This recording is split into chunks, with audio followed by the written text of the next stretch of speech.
어떠셔요? 레위기. 여러분 레위기 공부하면서 좀 바뀐 개념이 있으신가요? 레위기 전에 하고 지금 이제 2번 남았어요. 저희 과로는 5과를 이미 끝나서 반이 넘어갔고요. 오늘 할 것으로 레위기의 가장 중요한 부분 다루어야 되고요. 지난주에 저희가 죄에 대한 부분 다뤘습니다. 죄 때문에 좀 힘드셨나요? 아니면 하루 보시고 그냥 다 잊어버리셨나요? 아니면 숙제하시면서 조금 기억이 나셨나요? 아마 대속죄일은 여러분들이 대충 다 하고 오셨을 것이고 대속죄일을 예습을 하신 분들은 충분히 대답을 하실 수 있으실 것 같은데요. 어떠세요? 죄에 대한 여러분들이 생각했던 죄 조금 다르게 여러분 생각 지금 하셨을 거라고 생각을 합니다. 지난주까지 5주 동안에 저희가 했던 것은 그들이 얼마나 죄 가운데 있었는가, 죄가 무엇이 죄인지 알지 못했습니다. 우상을 섬기는 가운데 있었고 그들이 어떤 것이 죄인지 알지 못했습니다. 하나님은 거룩으로 그들을 초청을 했고 그들은 하나님의 임재 가운데 있었고 제사장을 세워주셨고 그 제사장의 자식들이 하나님이 하지 말라고 한 것을 했었을 때 하나님의 명령에 순종하지 않았을 때 그것을 죄로 죽음으로 물으신다는 것을 알게 되었습니다. 자, 여기 이렇게 여러분들 계시는데요. 누군가 하나 죄를 졌어. 죄 졌는지도 모르고 이러고 있는데 죽었어. 죄로 인해서 죽었대요. 그럼 여러분들 느낌이 어떠실 것 같습니까? 죄로 인해서 누가 죽었어요. 그러면 바로 옆에 있는 사람이 죽었어요. 조금 더 친하니까 한번 우리 2분 예를 들어서 우리 젊은 자매가 죄가 뭔지 모르고 있다가 죽었어요. 자, 그러면 이제 아론된 심정으로 느낌이 어떠실 것 같아요? 우리 같이 기도 모임도 몇 번 하고 막 모였는데 저 이쁜 자매가 죽었어. 그럼 느낌이 어떠실 것 같아요? 그렇죠. 예. 가슴이 아픈 것보다 사실은 두려움이 더 먼저겠죠. 예. 굉장히 두려울 겁니다. 그러니까 여러분들이 지금 이스라엘 사람이라고 생각을 하시고 출애굽을 해서 이들에게 이제 죄가 무엇인 것을 알게 되었습니다. 그럼 이들은 온통 무슨 생각이 될까요? 광야에서 죄 어떻게 하면 내가 죽을지 모른다는 그 죄에 대한 두려움이 엄청 있었을 겁니다. 그죠? 그런데 너희들 죄 하나도 없어 라고 말을 들으면 여러분 어떠실 것 같아요? 그 자유함. 예를 들면 내가 얼마로 얘기를 할까요? 우리 가정주부가 느낄 수 있는 큰 금액이면 한 10억쯤 될까요? 자, 10억 빚을 졌어. 그래갖고서는 막 집에 막 빨간 딱지가 막 들이 붙었어 막. 그래갖고 당장 쫓겨나야 되는데 막 겨울이야. 그런데 누가 와서 빨간 딱지를 탁 띄면서 너 여기서 살아도 돼. 그럼 여러분 기분이 어떠실 것 같아요? 좋죠. 그 대답이 반응이 5밖에 안 되십니까? 자, 그런데 내가 죽어. 죽는 죄가 뭔 줄 알았어. 그런데 살려준대요. 그럼 여러분 어떠실 것 같아요? 10억짜리 집을 얻은 것보다 더 큰 기쁨이 있지 않겠습니까? 그게 대속죄입니다. 너에게 모든 죄, 이들은 알고 지은 죄가 없었어요. 거의. 그죠? 근데 알고 지은 죄가 있을 수 있겠죠. 우리 보면 알잖아요. 여러분 뭐 모르고만 죄를 지십니까? 우리끼리 솔직히? 녹화는 저만 나오니까 솔직히 얘기해 보세요. 알고 지은 죄만 지십니까? 권사님, 알고 지은 죄만 지십니까? 그쵸. 우리끼리 그죠. 이 나이 되면 알고 지은 죄, 모르고 지은 죄, 막 속으로 짓는 죄, 겉으로 짓는 죄 무지 많아요. 근데 그 죄를 다 없애주시겠다고 하는 겁니다. 그래서 여러분들이 우리가 죄가 드러나지 않고 잘 모르고 포장해서 살기 때문에 이 죄를 다 없애줬다는 게 얼마나 엄청난 사건이라는 걸 저희가 잘 느끼고 살지 못하는 거예요. 근데 내가 지금 출애굽을 했어. 종살이를 했어. 그런데 내 부모 다 조상들이 다 지금 그렇게 종살이만 했기 때문에 종살이가 아닌 게 뭔지도 몰라. 우상을 섬기지 않는 게 뭔지도 몰라.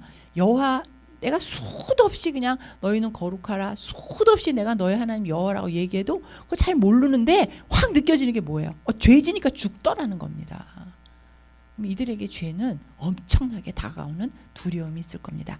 근데 그것을 그 죄에 대한 강박감을 이 대속죄일 딱 하루 1년에 그 하루 딱 한 사람 딱 한 곳 지성소에 들어가서 그 죄가 다 없어진다는 말입니다. 그러면 대제사장이 지성소로 들어간 순간 온 백성들은 어떻게 했을까요? 예습하신 분. 그쵸? 금식하고 밖에서 기도해야죠. 그 대제사장 아론이 들어갔는데 그 아론이 죽으면 어떡합니까? 그렇잖아요. 그래서 이들은 그렇게 한 마음 한 뜻이 될 수밖에 없었습니다. 자, 여기서 몇 사람이 이제 다다음 주에 터키를 갑니다. 이게 이 온누리교회뿐만 아니라 대한민국의 모든 거의 대부분의 교회가 여름에 터키 가는 것을 다 캔슬을 했습니다. 그러나 그곳에서 살고 있는 선교사들이 있고 그 땅에 백성이 있고 잃어버린 백성이 있고 또 온 천지에서 들어오고 온 난민들이 있습니다. 자, 여러분들이 여기서 몇 사람을 보내요. 담임 목사님도 가시고 저도 가고 저도 8주 동안 열심히 그 기도 받아 먹으려고 열심히 왔단 말입니다. 여기 여러분의 지체인 세 사람이 같이 갑니다. 자, 여러분 어떻게 기도를 해 주셔야 될지 오늘 아마 그것을 배우게 되시지 않을까라고 생각을 합니다. 그러니까 자기가 언제 죽을지도 몰라. 대속제일 1년에 딱 하루 있는 날 하나님을 만나는 날 모든 죄가 해결되는 날 이들에게는 이것이 무서운 날이었을까요? 아니면 축제의 날이었을까요? 축제의 날이었습니다. 죄가 다 탕감이 된단 말입니다. 내가 길거리에 앉을 수밖에 없을 수도 있는 그날 내가 따뜻한 안방에서 맛있는 음식을 먹고 살 수 있는 그런 축복을 누린단 말입니다. 우리는 이렇게 해야지 조금 감이 와요. 그죠? 네, 그 모든 죄를 속죄해주는 그 대속죄일이 되어 있습니다. 자, 그러면 이 대속죄일이 절기 중에 이제 하나로 이제 시작이 되는 겁니다. 여기서부터 오늘 이 시간 여러분들이 철저하게 아프셔야 됩니다. 여러분을 많이 비춰보는 날이고 저에게도 굉장히 힘든 시간이 있었습니다. 저희도 이 절기라는 건 무엇을 지키는 날이잖아요. 그죠? 저희도 지키는 날들이 있어요. 우리나라에서 지키는 날을 우리 뭐라고 해요? 명절 지키는 날, 자, 노는 것만 좋아하시군요. 나라의 중요한 날, 국경일이라 그러죠. 그날은 우리 뭐해? 놀아. 그러니까 국경일 이퀄 우리는 공휴일이야. 그런데 그 왜 놀라고 해줘요? 그게 한번 생각해 볼까요? 국경일 이퀄 노는 날 아닙니다. 맞습니다. 그 날을 기억하는 거예요. 예를 들면 3.1절, 광복절 그런 날 있잖아요. 우리 만약에 크리스찬들한테는 뭐 크리스마스도 될 수 있겠네요. 부활절 될 수 있겠네요. 그 날을 기억하라는 겁니다. 뭘 기억하라고? 그죠? 그 날마다 다른 것이 있어요. 그럼 예를 들어 3.1절 우리가 3.1절을 딱 해놓고 3.1절이 시작이 됐어요? 광복절 딱 정하니까는 딱 일본 사람이 물러갔어요? 아니죠. 우리가 지키는 절기는요. 사건이 발생이 됐어. 그리고 나서 우리가 그것을 기념하고 지키는 거죠. 그런데 성경에서 말해주는 절기는 어떤가요? 그렇죠. 하나님이 먼저 이 날을 정해주셨어요. 그 이 날을 지키라는 거예요. 그걸 기억하라는 거예요. 그럼 뭘 기억하라는 건지 우리 한번 오늘 보도록 하겠습니다. 그래서 우리가 세상에서 우리가 지키는 절기하고 하나님께서 지키는 절기하고 다릅니다. 그래서 이미 이루어졌던 일을 지금 시대는요. 그 당시 하나님이 이 절기를 주셨을 때는 앞으로 이루어날 일이죠. 근데 지금은 3,500년 전에서 지났어요. 그 지금을 사는 시대는 어떤 일들은 이미 이루어졌어요. 어떤 일들은 아직 안 이루어졌어요. 자, 여기 키비하시고 이스라엘 다녀오신 분, 제가 듣기는 맞는지 틀리는지 몰라서 그러는데 올해가 희년이라고 그러는데 맞나요? 네. 그럼 희년은 뭐 하는 날이에요? 그 올해가 희년이면 작년은요? 안식년이죠. 7년마다 한 번씩 안식년이 옵니다. 그리고 이제 다다음 주에 저희가 절기 부분을 좀 더 다루겠지만 오늘 안식일이 나오기 때문에 이게 굉장히 중요합니다. 제가 왔다리 갔다리 하면서 할 테니까 잘 따라와 주세요. 안식년 몇 년에 한 번씩? 7년에 한 번. 그러면 7, 7이 49. 7번이 왔어요. 그리고 그 다음에 희년이라고 해요. 그래서 50년에 한 번씩 희년이 와요. 올해가 희년이래요. 여러분 다 노십니까? 남편분들 희년 지키시는데 여기 집사님, 장로님, 순장님들 다 직장 그만두셨어요? 왜 안 지키세요? 안 지켜도 되나요? 왜 안 지키시는데요? 지키라 그랬잖아요. 안식일을 어떻게 지키라고요? 거룩하게 지키라 그랬어요. 그럼 안식년은 1년을 거룩하게 지키래요. 여러분은 지금 왕 같은 뭐다? 제사장이다. 제사장이에요. 제사장이 그걸 안 지키면 어떻게 돼요? 근데 안 죽고 다 살아계시네요. 괜찮은가 봐요. 우리 희년인데. 자, 우리 다녀오신 우리 박 집사님 어떻게 생각하세요? 희년인데 왜 안 쉬시고? 안 다녀왔어요. 네, 그럼 패스. 그럼 우리 다녀오신 권 집사님 안 다녀왔어요. 다녀오신 분, 그럼 저의 눈을 마주친 우리 집사님 눈을 슬쩍 피하시는 다녀오셨습니까? 안 다녀오셨어요. 아까는 막 다녀오신 분 많던데 지금은 다 안 다녀오셨습니다. 희년인데 우리 안식년은 그날을 거룩하게 지키고 아무것도 하지 말라고 하는데 우리 그걸 다 안 지키는 사람들이에요? 그 해답을 오늘 여러분 스스로 찾으셨으면 좋겠습니다. 답을 여러분들이 스스로 찾아주십시오. 이 절기는 실제적으로는 우리에게는 종말론의 시작입니다. 종말 좀 무시무시해요. 그죠? 종말론에 대해서 어떻게 생각을 하십니까? 우리 찬양 인도해 주신 권사님 이스라엘 다녀오셨어요? 안 다녀오셨어요? 다녀오신 분 손 한번 들어봐 주실래요? 아까 다녀오셨다고 손 꽤 많이 드셨어요. 네, 우리 자매님은? 제 질문이 뭔지 저도 잊어버렸는데요. 네, 종말론이요. 종말론에 대해서 어떻게 생각하십니까? 이스라엘 사람들은 종말에 대해서 어떻게 생각하나요?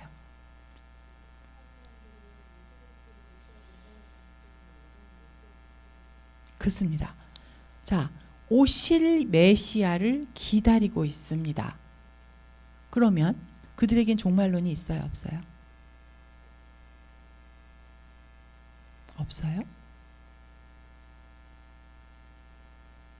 자, 이스라엘 사람들은 어떻게 생각을 할까요? 여러분 또 스스로 답을 한번 찾아보십시오.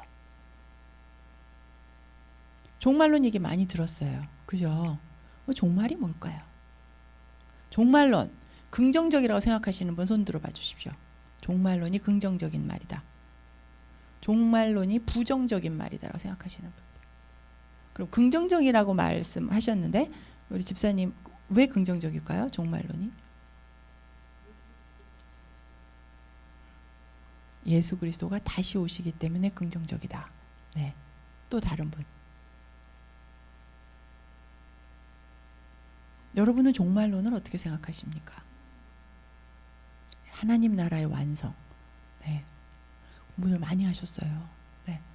종말을 우리는 어떻게 생각하는지. 여러분들 생각하면 세상 마지막 때가 종말이라고 생각하시잖아요. 모두가. 그죠? 계시록에서 보면 종말의 마지막에 많은 그 징조들이 나오고 있습니다. 지진이라든가 그죠? 홍수가 난다든가 이런 많은 징조들이 있기 때문에 우리가 그 종말에 대해서는 두렵고 떨리고 무서운 그러한 그 생각으로 많이 사람들이 갖고 있습니다. 그럼 이스라엘 사람들은 이 종말에 대해서 어떻게 생각을 하느냐? 다시 오실 예수님을 그들은 기다립니다. 우리는 그 예수 그리스도가 우리의 메시아로 믿고 있고 그들은 아직 메시아가 오지 않았다고 생각을 합니다. 근데 그들은 왜 다시 오실 메시아를 기다릴까요?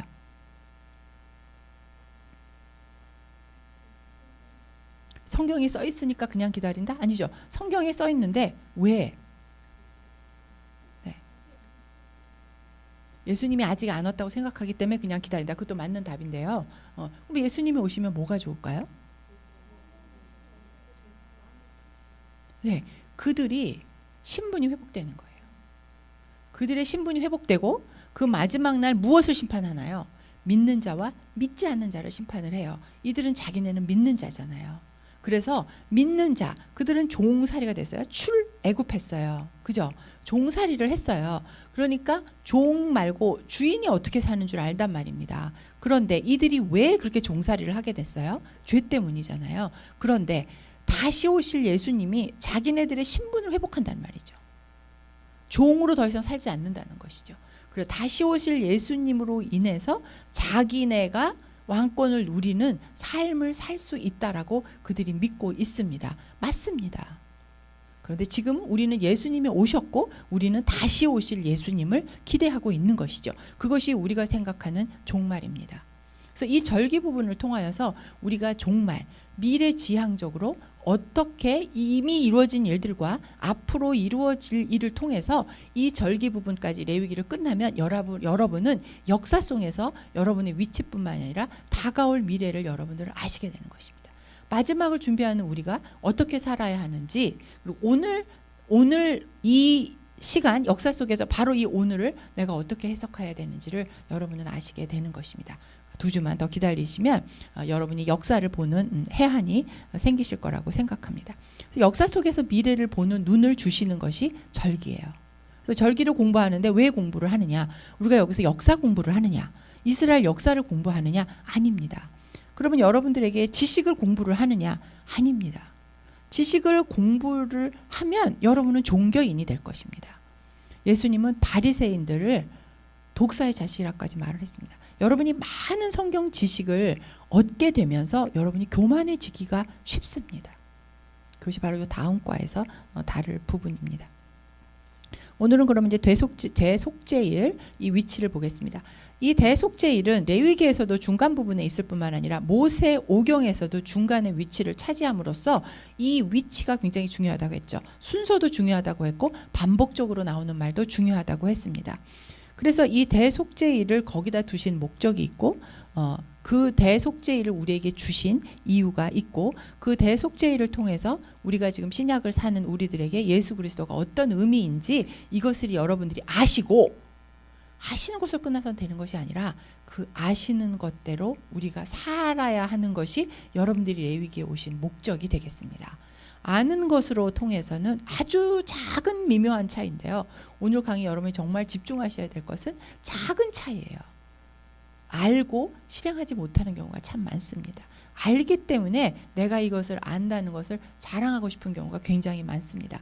제가 오늘 오면서도 기차에서 오면서 우리도 이제 같이 오늘 또 두 분 같이 오시면서 그런 얘기를 했는데 순에서도 보면 우리 한 분이 우리 순장님 사모님이신데 두 분 다 그런 말씀을 하셨어요. 순에서도 순 식구들이 보면 똑같은 걸 해도 그런 거 있잖아요. 우리가 정말 기도해서 하나님이 이루어 주셨다 하는 것과 내가 기도해서 이것이 이루어졌다라고 하는 것과는 다르죠.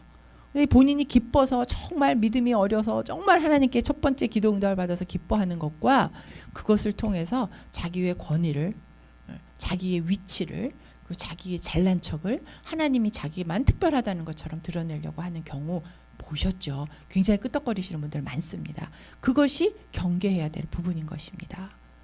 그것은 처음엔 자기가 알면서 그냥 그렇게 돼요.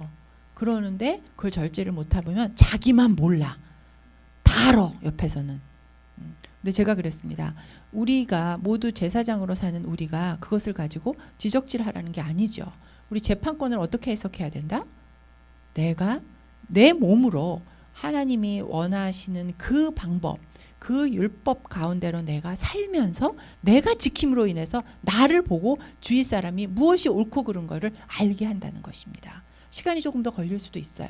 때로는 잘못됐다는 걸 다이렉트하게 말씀을 해주셔야 될 때도 있습니다. 상대를 보고 기도하시면서 거기서도 또 한 번의 나의 교만이 드러나는지 안 드러나는지 여러분이 그것을 잘 보셔야 됩니다. 많이 가진 자에게 많은 것을 요구한다고 하셨고요. 또 직책이 높은 사람에게 더 큰 벌을 주신다고 했습니다. 그래서 지휘권이 있는 사람에게 오늘에도 마찬가지입니다. 내가 그것을 가지고 남용을 할 경우에는 하나님이 그거에 대한 벌을 크게 물으신다고 했어요. 여러분은 이렇게 이제 레위기를 공부하시고 제사장의 역할이 무엇인지 정확히 배웠고 이 교회에서 여러분의 위치를 여러분이 정확히 아셨다면 여러분의 삶이 달라지셔야 됩니다. 그렇지 않으면 3500년 전에 하셨던 말씀이 지금은 이루어지지 않는다? 아니죠. 성경의 원리 변한다 안 변한다? 안 변합니다. 여러분들이 정말 이 말씀을 두렵고 떨리는 가운데 듣고 그 말씀대로 순종하고 살려고 노력을 하셔야 되는 것입니다. 그래서 지금 여기서 달력이 나오는데요. 이 절기 부분에는 언제, 몇 월, 며칠 이런 것이 나와요. 저희가 쓰는 달력은 뭐죠? 지금? 태양력이라고 하죠. 우리 그 양력이라고 하죠. 우리는 음력을 사용하는데요. 여기서도 마찬가지로 이 사람들은 민간 행정력이라는 걸 사용을 했습니다. 그리고 출애굽하면서 6월절을 기준으로 해서 이들은 종교력이라는 걸 썼습니다. 이 부분은 제가 그 절기 부분 하면서 마지막 시간에 좀 더 자세하게 다루도록 하겠습니다. 그래서 올해 2016년은 그들의 민간 행정력으로 따지면 5776년이라고 합니다. 그런데 지금 이제 이 그 출애굽하면서 하나님께서 주셨던 이 절기 부분에서 이 대속죄일에 대한 것들을 저희가 다루도록 하겠습니다. 이 대속죄일을 티슈리 10일이다라고 이렇게 얘기를 하는데요. 제가 148페이지 하고 있습니다. 그 도표가 있어요. 뒷부분에서 다시 한번 다룰 거지만 여러분 한번 자세하게 봄의 절기와 가을의 절기로 나눈다는 거 한번 보시고요. 그 다음에 이제 대속죄일을 큰 안식일, 누림의 달, 축제의 달.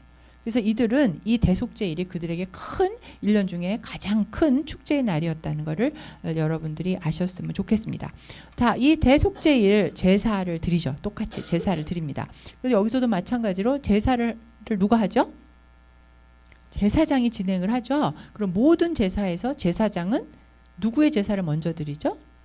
그렇습니다. 자신의 제사를 먼저 드립니다. 여러분 제사장으로 사는 여러분들은 제일 먼저 이곳에 와서 누구의 제사를 먼저 드려야 되죠? 그렇습니다. 자기 자신의 제사를 먼저 드려야 됩니다. 149페이지 우리 문제 6번을 보면요. 대속죄일에 지성소로 들어가기 위해서 대제사장이 입어야 하는 옷이 있습니다. 대제사장이 보통 때 어떤 옷을 입었죠? 화려한 옷을 입었어요. 보석이 박힌 옷을 12지파를 대표하는 보석이 박힌 아주 아름답고 화려한, 그래서 하나님이 그 옷으로 그의 권위를 지칭해 줄 만큼, 요즘은 이제 저희 교회에서는 검은 이런 가운을 입지 않지만 옛날에는 목사님들이 다 이렇게 검정 가운을 입으셨잖아요. 그렇게 하나님이 그 제사장에게 주셨던 어떤 권위들이 있었습니다. 그 옷을 벗고 온 백성의 죄를 가지고 지성소에 들어가는 날은 세마포 속옷을 입습니다. 세마포 속바지를 입고 세마포 띠를 띠고 세마포 관을 씁니다. 이렇게 온전히 세마포를 다 둘러요. 여러분들 그런 소리 들었죠? 제사장이 죄가 있어서 그 지성소에 들어가면 죽으면 방울소리가 나지 않아가지고 사람들이 끌어내렸다라는 말이 있잖아요. 그런데 여기 레위기 16장 4절에 보면 지성소에 들어갈 때 1년에 한 번 들어가요. 딱 혼자 들어가요. 근데 이가 입었던 것은 허리에 방울을 맨 띠가 아니고 세마포 띠예요. 장식이 하나도 없었어요. 그래서 지금 여러분들이 알고 있는 것은 잘못된 정보라는 걸 여러분이 아셨으면 좋겠습니다. 그래서 이들은 세마포 속옷을 입었어요. 이 속옷이 우리가 생각하는 이런 뭐 러닝샷스 뭐 이게 팬티 이게 아니에요. 이 당시에 사람들은 우리가 생각하는 그런 팬티를 입지 않았다고 해요. 일본 사람들도 그렇잖아요. 그런 것처럼 이들이 입었던 속옷이라는 건 뒷부분에 그림에 있는 것처럼 우리가 보면은 이렇게 그걸 뭐라 그러나 그 드래프트라 같이 이렇게 위에서부터 아래까지 쓰는, 우리 한국말로 내리다지라 그러나, 이렇게 통짜 옷인 거죠. 목 뚫리고 나서 여러분들 유럽 그 이스라엘 유대인들 입었던 위에 입는 하얀 옷 같은 거 있잖아요. 그걸 보시면 됩니다. 거기에 이제 허리로 끈을 이렇게 묶었던 거예요. 그런데 제사장은 바지를 입었다고 합니다. 제사장이 계단을 이렇게 올라가니까 소개가 보이면 안 되잖아요. 그래서 제사장은 바지를 입었는데 그 속옷이라는 것도 우리가 생각하는 지금의 그런 속옷이 아니고 이 사람들이 입었던 건 가운 같은 거라고 여러분이 생각을 하시면 되겠습니다. 세마포를 띠고 세마포, 이 세마포 하면 여러분 생각나시는 게 있을 거예요. 그죠? 돌아가신 분을 우리도 이렇게 염을 한다고 하는데 그런 천인 거죠. 그래서 정결하고 흰색이고 그 죄를 대표하는 것으로 죄를 깨끗하게 해달라는 의미로 이렇게 세마포 옷을 입고 갔다는 것을 여러분이 아셨으면 좋겠습니다. 150페이지 한번 볼까요? 여기에 대속죄일에 자기 자신과 그리고 회중을 위해서 드렸던 제물들이 있습니다. 소가 있고, 이 소는 누구를 위한 제물이요? 제사장이었습니다. 숫송아지를 드렸고요. 그 다음에 회중을 위해서는요? 네, 숫염소 2마리를 드렸고 순양 1마리를 나중에 이 속죄를 다 드리고 난 다음에 순양 1마리를 또 드렸습니다. 번제로. 그래서 이렇게 제물이 달랐어요. 우리 그냥 이것을 상식적으로 생각해 볼 때 소가 더 비싸고 커요? 양이 더 비싸고 커요? 염소가 더 비싸고 커요? 소죠. 근데 제사장이 뭘 드렸다고요? 소를 드렸어요. 그러니까 제사장의 죄를 더 온 백성보다 더 하나님께서 강하게 다루셨다는 것을 여러분이 아셨으면 좋겠습니다. 그래서 자기의 죄를 온전히 회개를 하고, 그리고 백성의 회중의 죄를, 우리 배울 땐 제사장의 죄와 온 회중의 죄를 하나님이 똑같이 다루신다고 했잖아요. 이 대속죄일에 이렇게 염소 2마리를 가지고 갑니다. 자, 저를 잘 봐주세요. 염소 2마리가 있어요. 왜 2마리를 드렸는지 우리 한번 생각해 보도록 하겠습니다. 이 염소 2마리, 하나는 뿔에다가 리본을 달았고요. 하나는 목에다 리본을 달았어요. 이 목에다가 리본을 맨 이 염소는 하나님께 드리는, 우리 염소 제사 드리잖아요. 그죠? 그래서 속죄제로 제물을 드렸어요. 그런데 이 뿔, 그럼 이게 무슨 의미라는가? 그러니까 할 게 많아갖고 제가 좀 헷갈리고 있습니다. 이 예수님께 하나님께 드리는 이 제물은 이들이 죄에 대해서 하나님 우리 죄를 이 숫 염소에게 전가를 하고 이 제물을 하나님께 드림으로 인해서 우리의 죄를 다 용서해 주세요. 그리고 내 죄를 먼저 고백을 하고 회개를 하고 죄를 전가하는 거잖아요. 그래서 하나님께 드려서 하나님 우리 죄 용서해 주세요라는 제물로 드리는 거죠. 또 한 마리는 아사셀에게 드렸다고 되어 있습니다. 여기 책에 151페이지 아사셀에 대한 또 학자들의 견해가 잘 설명이 되어 있는데요. 여기 아사셀에게로 보내졌다라고 했습니다. 이 아사셀은 여러 가지 견해가 있지만 저희는 어떻게 정리를 했냐면 악마 그 자체로 보는 거죠. 우리 크리스찬들 이 성경에서 사단의 존재를 인정하죠, 여러분들. 그래서 이 사단, 지옥 아시죠? 그래서 이 아사셀은 이 죄의 근원이 어디서 왔어요? 하나님에게서 왔어요? 아니잖아요. 사단에서부터 왔습니다. 그래서 이 아사셀에게 모든 회중의 죄를 전가를 시켜서 이것을 동구 밖으로, 진영 밖으로, 그리고 낭떠러지로 떨어뜨려서 완전히 죽게 함으로 인해서 모든 죄가 완전히 없어지게 한다는 대표성을 띠는 것입니다. 두 마리 염소를 지켰다는 것, 두 가지 의미가 있다는 것. 하나는 하나님께 우리의 죄를 전가해서 하나님 우리의 죄를 깨끗게 해주십시오 라고 하는 것과, 또 하나는 죄의 근원지인 그 사단에게로 보내서 완전히 그 죄를 없애버린다라는 그런 의미로 두 마리 염소를 드렸다는 것을 아셨으면 좋겠습니다. 그렇다면 이 죄를 대표하는 우리의 제물로 오신 예수님은 그럼 이것을 어떻게 해석을 할까요? 우리 화목제물로 우리 5가지 모든 제사 예수님이 예표를 하셨다는 거 배우셨죠? 여기서도 이 대속죄일에 예수님은 그러면 어떻게 됐을까요? 하나님께 화목제물로 번제로 소제로 속건제 속죄제로 다 드려주셨습니다. 그것이 지금 말한다면 목에 두른 띠로 그렇게 바쳐진 염소로 그렇게 희생양으로 돌아가신 겁니다. 그렇다면 예수님이 아사셀에게 보내졌습니까? 그걸 예표하는 거예요. 베드로전서 3장 19절에 보면 그 하나님의 그 음부로, 이 성경에 여러 군데 그게 나오는데요. 음부로 예수님이 돌아가시고 나서 보내졌다라고 되어 있습니다. 그래서 모든 인간의 죄를 단 한 번에 단 한 명의 예수님으로 통해서 모든 죄가 없어졌죠. 하나님께 모든 죄를 대신해서 돌아가셨습니다. 근데 예수님이 모든 죄를, 제가 인크라이스 할 때 설명을 드렸습니다. 모든 죄를 지고 음부의 권세 밑으로 사단의 그 지옥인 데로 가서 모든 죄를 하고 그 세상 모든 권세에서 승리해서 부활하셨다는 것입니다. 그래서 이 아사셀의 2개의 염소도 예수님께서는 2 염소의 역할을 혼자 감당하셨다는 것을 여러분이 꼭 아셔야 됩니다. 음부의 권세를 이기셨다. 세상 권세를 이기셨다. 부활 승천하셨다라는 의미가 바로 여기서 말하는 2번째 아사셀의 역할을 예수 그리스도가 감당해 주셨다는 걸 여러분이 아셨으면 좋겠습니다. 뒷부분을 우리가 해야 되기 때문에 이제 이렇게 해서 제사를 다 지내고요. 그러면 세마포 옷으로 들어가서 지성소 안을 깨끗이 정리를 합니다. 154페이지 그림이 있습니다. 그러면 모든 백성들은 금식을 하고 밖에서 대제사장이 지성소를 거룩하게 하고 그 성전이, 그 성소가 정화를 할 수 있도록 모든 백성들은 기다려요. 그러면 그 모든 것을 정화를 하고 나온 다음에 대제사장이 나와서 자기 원래 입던 12지파를 대표하는 그 옷을 입고 나옵니다. 그것이 여러분의 있는 154페이지에 있는 그림이에요. 제일 마지막 그림이 여러분 좀 이게 뭔 그림인가 그러실지 모르겠어요. 이 지성소 이 성막 밖에서 모든 백성들이 이렇게 금식을 하고 기다리면서 이들이 축제를 기다리고 있는 것을 그린 그림인데 좀 그렇게 보이시나요? 네. 이렇게 대제사장이 무엇을 할 때에 모든 백성에게 이 일은 자기 일이었습니다.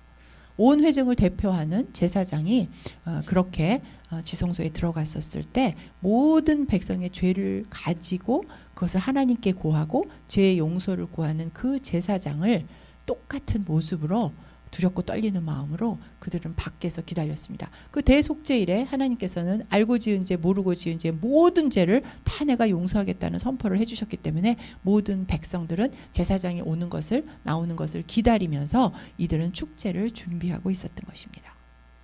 여러분들은 어떻게 축제를 기다리실지 저희가 터키 잘 다녀올 수 있도록 여러분 기도해 주시고, 다녀오고 난 다음에 여러분들은 함께 그곳에서 누릴 수 있는 것들을 누리는 축제의 시간이 되셨으면 좋겠습니다. 그것에 함께 동참하는 자, 가시던 못 가시던 함께 기도로 동참하는 자에겐 하나님이 동일한 은혜를 주십니다. 그래서 여러분들이 그거에 대한 소망을 가지셨으면 좋겠습니다. 이곳에서 그 난민들을 위해서 여러분들이 기도해 주시고요. 그곳에서 사역하는 선교사를 위해서 기도해 주시고요. 아직도 이슬람에서 부모와 가족을 잃고 믿음을 지키겠다고 복음을 전하는 현지인 사역자들을 위해서 기도해 주시고요. 그리고 아버지를 잃거나 가족을 잃었음에도 불구하고 복음을 지키겠다고 하는 평신도들도 있습니다. 그리고 그런 난민들을 돕는 많은 사람들이 있습니다. 우리가 뭘 할래도 맘대로 잘 안 돼요. 정치, 정권, 그 위정자들 하나님이 움직이셔야 합니다. 많은 돈들이 유럽에 갔고 정책적으로 또 많은 난민들을 받았습니다. 그것이 골고루 잘 나눠져야죠. 미국 같은 데도 마찬가지지만 좀 덜 하겠죠. 그런데 이런 모든 정치적인 시스템이 잘 갖춰지지 않으면 그게 일부 사람에게 가고 잘 나눠지지 않는 경우도 되게 많습니다. 네팔의 경우도 보니까 들어온 모든 돈이, 제가 지난번에 말씀 잠깐 드렸던 것 같은데요. 이슬람 사원을 건축하는데 뭐 이렇게 회교 그 성당을 바꾸는데, 그다음에 불교 그것이 다 그게 그 유네스코에 등재된 건물이다 그래서 그것을 먼저 이렇게 돕고 합니다. 많은 사람들이 지진에서 무너져서 텐트에 길거리에 이러고 있는데 많은 돈들은 그것을 복구하는 데 다 사용이 되고 있습니다. 그래서 정말 이 난민들에게 그런 돈들이 들어온 모두 구호 물품들이 갈 수 있도록, 또 많은 사람들이 들어가서 그들을 도울 수 있도록 여러분들이 몸으로 함께 하셔야 되는 것입니다. 내가 그곳에 가지 못하지만 동일한 마음으로 그렇게 해주셨으면 좋겠습니다. 여기서 지금 그러면 제가 지금 아사셀의 염소, 대속죄일과 예수 그리스도 156페이지 부분들 다 넘겼습니다.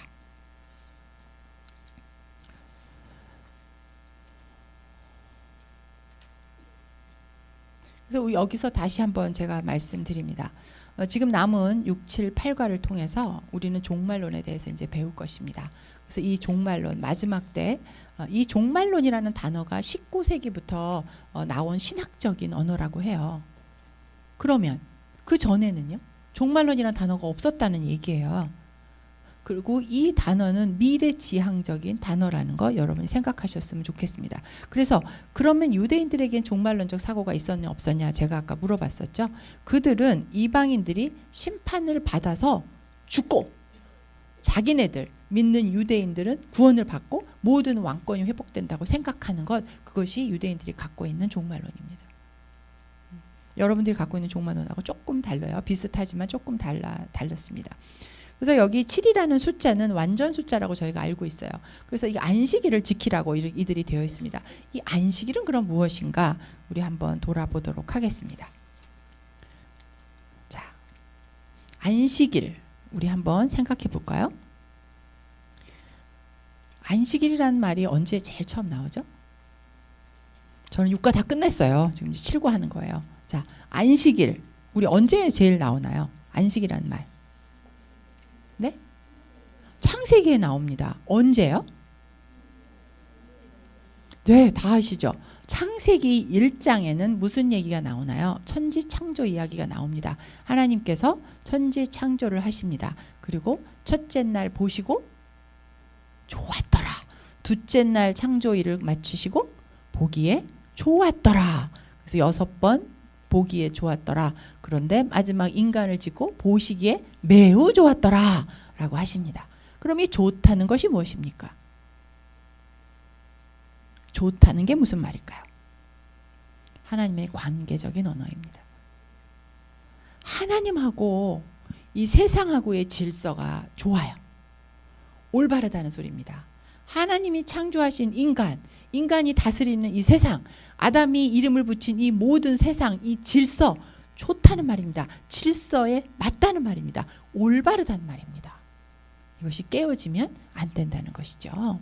그런데요, 이들이 살았던 곳이 어딘지, 어디죠? 에덴이요. 에덴의 뜻이 무슨 뜻인지 혹시 아시는 분? 네, 크게. 네, 기쁨이에요. 기쁨이 뭐예요? 권사님, 어떨 때 기쁘세요? 기쁨이라고 말씀하셨는데.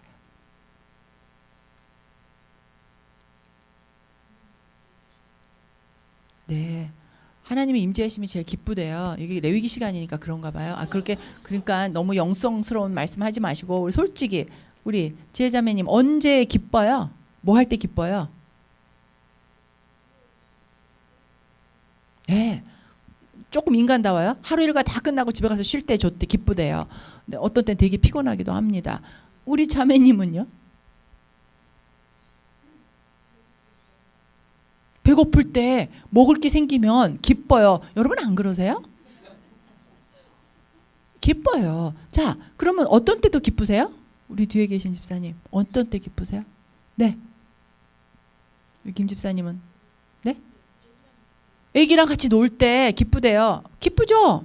근데 그놈의 애가 또 막, 거기까지만 할게요. 네. 자, 우리 집사님, 어떤 때 기쁘세요?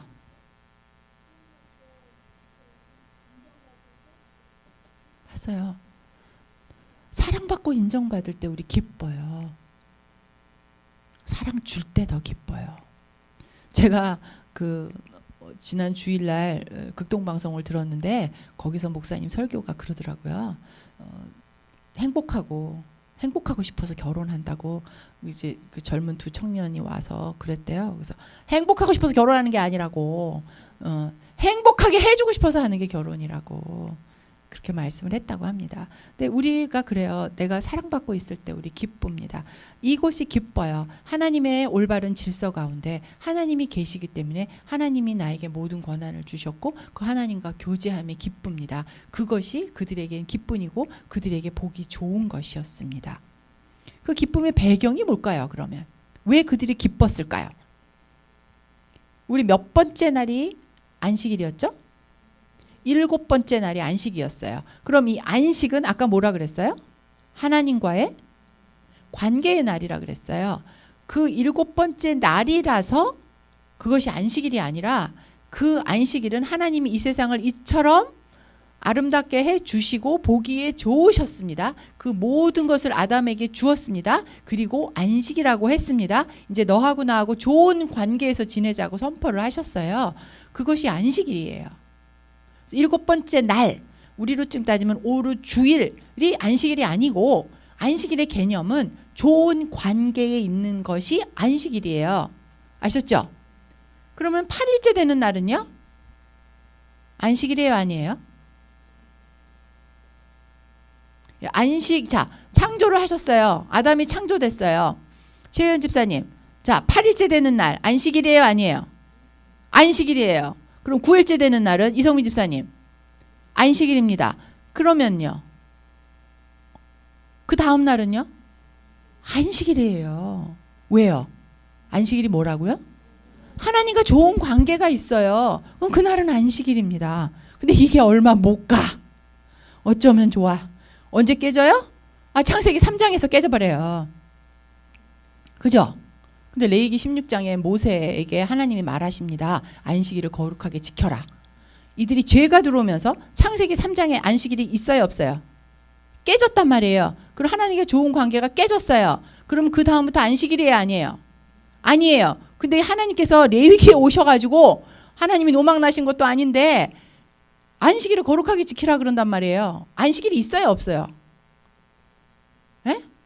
없잖아요. 없는 안식일을 어떻게 거룩하게 지내냐고요. 네? 김 집사님 말씀해 주실래요? 어떻게 안식일을 거룩하게 지킬까요?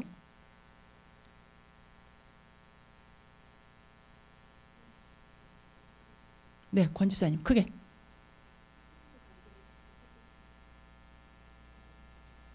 네. 안식일은 창세기 3장 이전의 안식과 그 다음에 안식의 개념이 바뀌어버립니다. 그 전에 안식은 그 안식의 개념이 그대로 있어요. 있기는.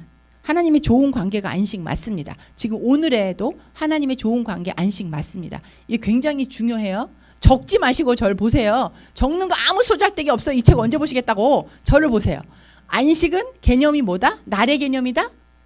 관계의 개념이에요. 그래서 하나님과 좋은 관계가 있으면 안식일이다 아니다? 안식일 맞습니다. 근데 창세기 3장에 안식이 있다 없다? 뭐 때문에? 죄 때문에 안식이 깨졌어요. 그러면 그 죄를 지은 그 다음날 안식일이에요 아니에요? 아니에요. 그럼 레위기 16장에 안식일이 있어요 없어요? 없어요. 근데 하나님이 안식일을 거룩하게 지키래요. 거기까지 따라오셨죠? 자, 이제 이걸 해결하십시오. 어찌 하시겠습니까? 나 이거 하느라고 10시간 동안 진땀 빨빨 빼고 도대체 이게 무슨 소리지? 성경을 이렇게 보시란 말입니다. 네? 우리 맨날 안식일을 거룩하게 지키래요. 우리 주일날 안식일이라 그래요. 저 진땀 나는 거 보이십니까? 네. 자켓을 벗을 수도 없고. 네. 자, 어떻게 생각하십니까, 여러분? 없는 안식일을 지키라고 하셨단 말입니다. 제가 힌트를 드렸습니다. 창세기 3장 이전의 안식일과 지금의 안식일이 조금 개념이 다르다. 그 답이 175페이지 마지막 절에 있습니다. 우리 마지막 절 2절 거기 한번 읽어볼까요? 안식일이란 함께 시작. 일식이란 일상에서 하루를 정해 창조의 안식을 기억하고, 자, 뭐를 기억하고? 예, 창조의 안식은 뭐죠? 우리가 지금 말했던 창세기 1장과 2장에 있는 그 관계의 안식, 맞죠? 그다음에 두 번째, 구원의 날. 이 구원의 날이 레위기인들에게 이 구원의 날은 언제예요? 출애굽이죠. 이 사람이 종살이를 했습니다. 거기서 출애굽 시켰어요. 그걸 기억하라고요. 자, 안식일을 기억해요. 창조의 안식을 기억해요. 그리고 이 사람들 출애굽한 날 기억해요. 그 다음에 세 번째, 이거는 미래죠. 우리 완전한 온전한 안식 여러분 하고 계십니까? 우리 예쁜 집사님 오늘 옷 예쁘게 입고 오셨는데, 집사님 저하고 눈 맞추셨어요. 네, 온전한 안식을 취하시고 계십니까? 집에 가셔서 우리 직장 딱 끝나고 집에 가시면. 네, 감사합니다. 네, 온전한 안식을 취해주세요? 안 취해줘. 안식일 거룩하게 지키고 주일도 열심히 지키고 얼굴 뵈니까 아주 교회 일도 열심히 하시고 아주 순종적으로 말도 없이 정말 예쁘게 순종도 잘 하실 건데 왜 안식을 못 취하실까? 안식을 취해야 되는데. 자, 난 정말 안식을 잘 취하고 있다 라고 얘기하시는 분 손 들어 보십시오. 안식일 거룩하게 지키고 하나님의 안식일을 주셨는데 우리가 안식일을 그렇게 지키지 못한다. 우리 문제 있는 거 아닙니까? 완전한 안식을 취한다라고 하시는 분 손 들어 보십시오. 왜 못 취하십니까? 그러면 우리에겐 죄가 있습니다. 예수님께서 우리의 모든 죄를 짊어지고 우리는 다신 이런 제사를 지내지 않습니다. 성전의 휘막이 찢어졌고 우리는 지성소에 매일 아무 때나 누워서도 갈 수가 있습니다. 성령님이 내 안에 있어서 예수 그리스도가 내 안에 계시면서 매일매일 삽니다. 그러나 우리에게는 아직 죄성이 있습니다. 그래서 이 여기서 말하는 완전한 온전한 이 안식일은 예수님 재림하실 때 그때 기다리는 겁니다. 자, 대속죄일 이들에게는 축제다? 축제예요. 자, 우리에게 마지막 오실 부활 이날 그 마지막 종말 우리에게 뭐다? 축제다. 그 종말 마지막 예수님이 오신 그날 우리에게는 축제인 것입니다. 그날 우리는 진정한 안식을 우리는 예수 그리스도와 함께 할 수 있게 되는 것입니다. 그러나 우리에게 주어진 거룩이 있고 요구되는 거룩이 있고 우리에게 주어진 의가 있고 요구되는 의가 있는 것처럼 우리에게는 안식이 주어졌고 그 안식을 누리는 삶으로 우리는 매일매일 나가야 됩니다. 어떻게 그러면? 머리가 막 복잡해졌죠.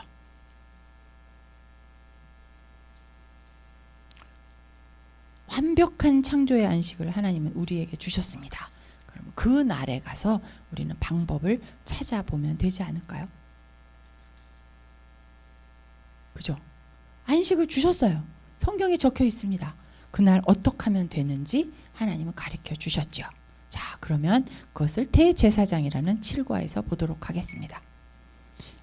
저희가 미리 진도를 나갈 걸 모르셨기 때문에 예습이 좀 안 되어 있을 거라고 생각을 하는데요. 천천히 제가 하나하나 짚어서 최선을 다해서 여러분들에게 설명을 드리도록 하겠습니다. 여기 제목이 뭐죠? 제사장 먼저. 이제 제사장 먼저 이게 별로 썩 좋지 않아. 그죠? 요구되는 것도 많고 막 해야 되는 것도 많고 막 제사장 먼저 왕 같은 제사장 막 우리가 좋은 줄 알았는데 약간 두려워지기 시작합니다. 제사장 먼저. 근데 어떻게 생각해 보면요. 하나님을 직접 볼 수 있고요. 그죠? 하나님의 임재 가운데 나갈 수 있고요. 제사장은 갖고 있는 4가지 하나님의 주신 권이 있어요. 첫 번째 뭐죠? 제사장에 드렸던 권. 예배권, 또 축복권, 예배를 드리고 백성을 축복할 수 있고 열방을 축복할 수 있는, 가지 않아도 우리가 기도로 축복할 수 있는 축복권을 우리에게 주셨습니다. 또 판결권 아까 말씀드렸고요. 그 다음에 또 한 가지 양육권, 이 권한을 여러분에게 하나님이 주셨습니다. 레위기 가르쳐 드렸습니다. 레위기 가르치라고 제가 부탁드렸습니다. 양육권 주셨습니다. 권리를 사용하시든지 안 사용하시든지 여러분에게 달려 있습니다. 여러분, 우리 다 제사장으로 부름받았다고 했습니다. 여러분 제사장이십니까? 4개의 권리를 주셨다고 했습니다. 온 백성의 죄를 가지고 하나님 앞에 나아가는 그런 권리를 주셨다고 했습니다. 하나님을 대면할 수 있는 권리를 주셨다고 했습니다. 여러분 제사장이십니까? 제사장이 뭐를 했나요? 제사장은 구별된 백성으로 살았습니다. 그죠? 제사장이 어떻게 살았는지 제사장의 삶을 161페이지에서부터 보도록 하겠습니다. 제사장 누굴까요? 아론의 자손이라고 되어 있습니다. 아론의 자손, 그 가족들이 제사장이었고 레위 지파였습니다. 그 레위 지파 몇 명의 사람이었는지 여기 보면 숫자가 다 잘 나와 있습니다. 모세로 인해서 이 제사장은 누구보다 더 거룩해야 되는 사람들이었습니다. 맞죠? 네, 누구보다 더 거룩해야 되는 사람들이에요. 여러분 한번 체크해 보십시오. 누구보다 더 거룩한 백성인지 한번 생각해 보십시오. 저는 여러분을 에덴의 동산으로 이 시간 초청합니다. 기쁨의 동산. 그죠? 여러분들이 여러 가지로 기쁨의 이야기를 했습니다. 우리는 때로는 자식이 잘 되면 기뻐. 돈, 보너스 남편이 타오면 막 기뻐. 여행 가, 되게 기뻐. 이게 다 뭘까요? 세상이죠. 우리는 지금 우리의 기쁨, 우리의 행복을 세상에서 찾고 있습니다. 하나님 한 분만으로 우리는 기쁨이 찾을 수 있는지 없는지 여러분 스스로 한번 체크해 보셨으면 좋겠습니다. 제사장에게 하나님께서는 내가 거룩하는 너의 여호와다. 내가 거룩하니 너희도 거룩하다. 라는 말을 합니다. 제사장에게 요구되는 것이 있었어요. 제사장을 하나님께서 구별하셨기 때문에 제사장에게 결혼, 그리고 제사장은 늘 하나님 앞에 나가야 되기 때문에 죽은 것을 그 당시는 부정한 거로 여겼다는 거 우리 배웠죠. 그렇기 때문에 부정한 새 시체를 만지지 못하게 했습니다. 그러나 하나님은 융통성이 있는 하나님이셔서 제사 직무를 그날 하고 있지 않다면 가족의 죽음에 대해서는 같이 할 수 있도록 해주셨습니다. 그 당시 왜 죽음을 이렇게 하지 못했나? 또다시 역사 속으로, 그들의 문화 속으로 우리가 들어가 보면 그 당시 그들이 살았던 그 애굽 사람들은 누가 죽으면 그 망자 숭배 사상이 있었을 뿐만 아니라 살을 베고 몸을 베고 막 이랬다고 해요. 우리 옛날에 우리 왜 부모님 잘 모시는 분들은 그 3년 동안 그 무덤에서 이렇게 지키고 그를 이렇게 숭배까지는 아니었지만 부모님을 공경한다는 그런 것을 했었죠. 그러니까 각 나라마다 문화가 굉장히 다른 겁니다. 그래서 이들은 그때 누가 돌아가셨다 그러면 자기가 그 애도의 뜻으로 몸에다가 막 상체기를 내고 칼로 베고 하는 일들을 했다고 합니다. 그래서 이것을 하지 못하게 했고요. 또 머리를 빡빡 밀어. 그래서 내가 이제 부모가 돌아가셨고 그러니까 내가 죄인이라는 뜻으로 이제 그런 식으로 이들이 했기 때문에 그것을 하지 못하겠습니다. 왜요? 우리는 누구의 형상을 가졌다? 그렇습니다. 하나님의 형상을 가졌기 때문에 하나님의 형상을 훼손하는 일을 하나님이 막으신 것입니다. 여러분들이 여기서 성경에서 볼 때 무엇을 하라 그러면 왜 하라 그러셨는지, 그게 어떤 의미가 있는지, 하지 말라 그랬으면 그 왜 하지 말라고 했는지 그걸 여러분이 아셔야 됩니다. 그 다음에 제사장에게 철저하게 요구되는 것이 결혼이었어요. 왜 결혼을 이렇게 해라 저렇게 해라 하셨는지, 또 누구랑 하라 그랬는지 누구랑 하지 말라고 했는지 한번 보도록 하겠습니다. 163페이지 7번 보겠습니다. 창녀랑 결혼하지 말라라는 말이 레위기 21장 7절 14절에 나와 있어요. 그리고 신전 창녀랑 결혼하지 말라. 여러분 같으면 신전 창녀랑 결혼하지 마. 너무 당연해요. 지금 우리한테는. 근데 그들이 섬겼던 그 많은 이방신들의 신전에는 신전 창녀가 있었어요. 그 신전에 들어가서 제사를 지내고 신전 창녀와 그 성관계를 하면 그들은 거룩해진다고 생각을 했습니다. 그들의 문화예요. 우리는 지금 이해가 안 되죠. 우리는 이렇게 교육을 받았기 때문이에요. 그들은 그렇게 교육을 받았어요. 신전 창녀랑 성관계를 하는 것이 그들에게는 거룩이었습니다. 그런데 신전 창녀는 여러 남자랑 관계를 갖기 때문에 이게 누구 자식인지 알 수가 없어요.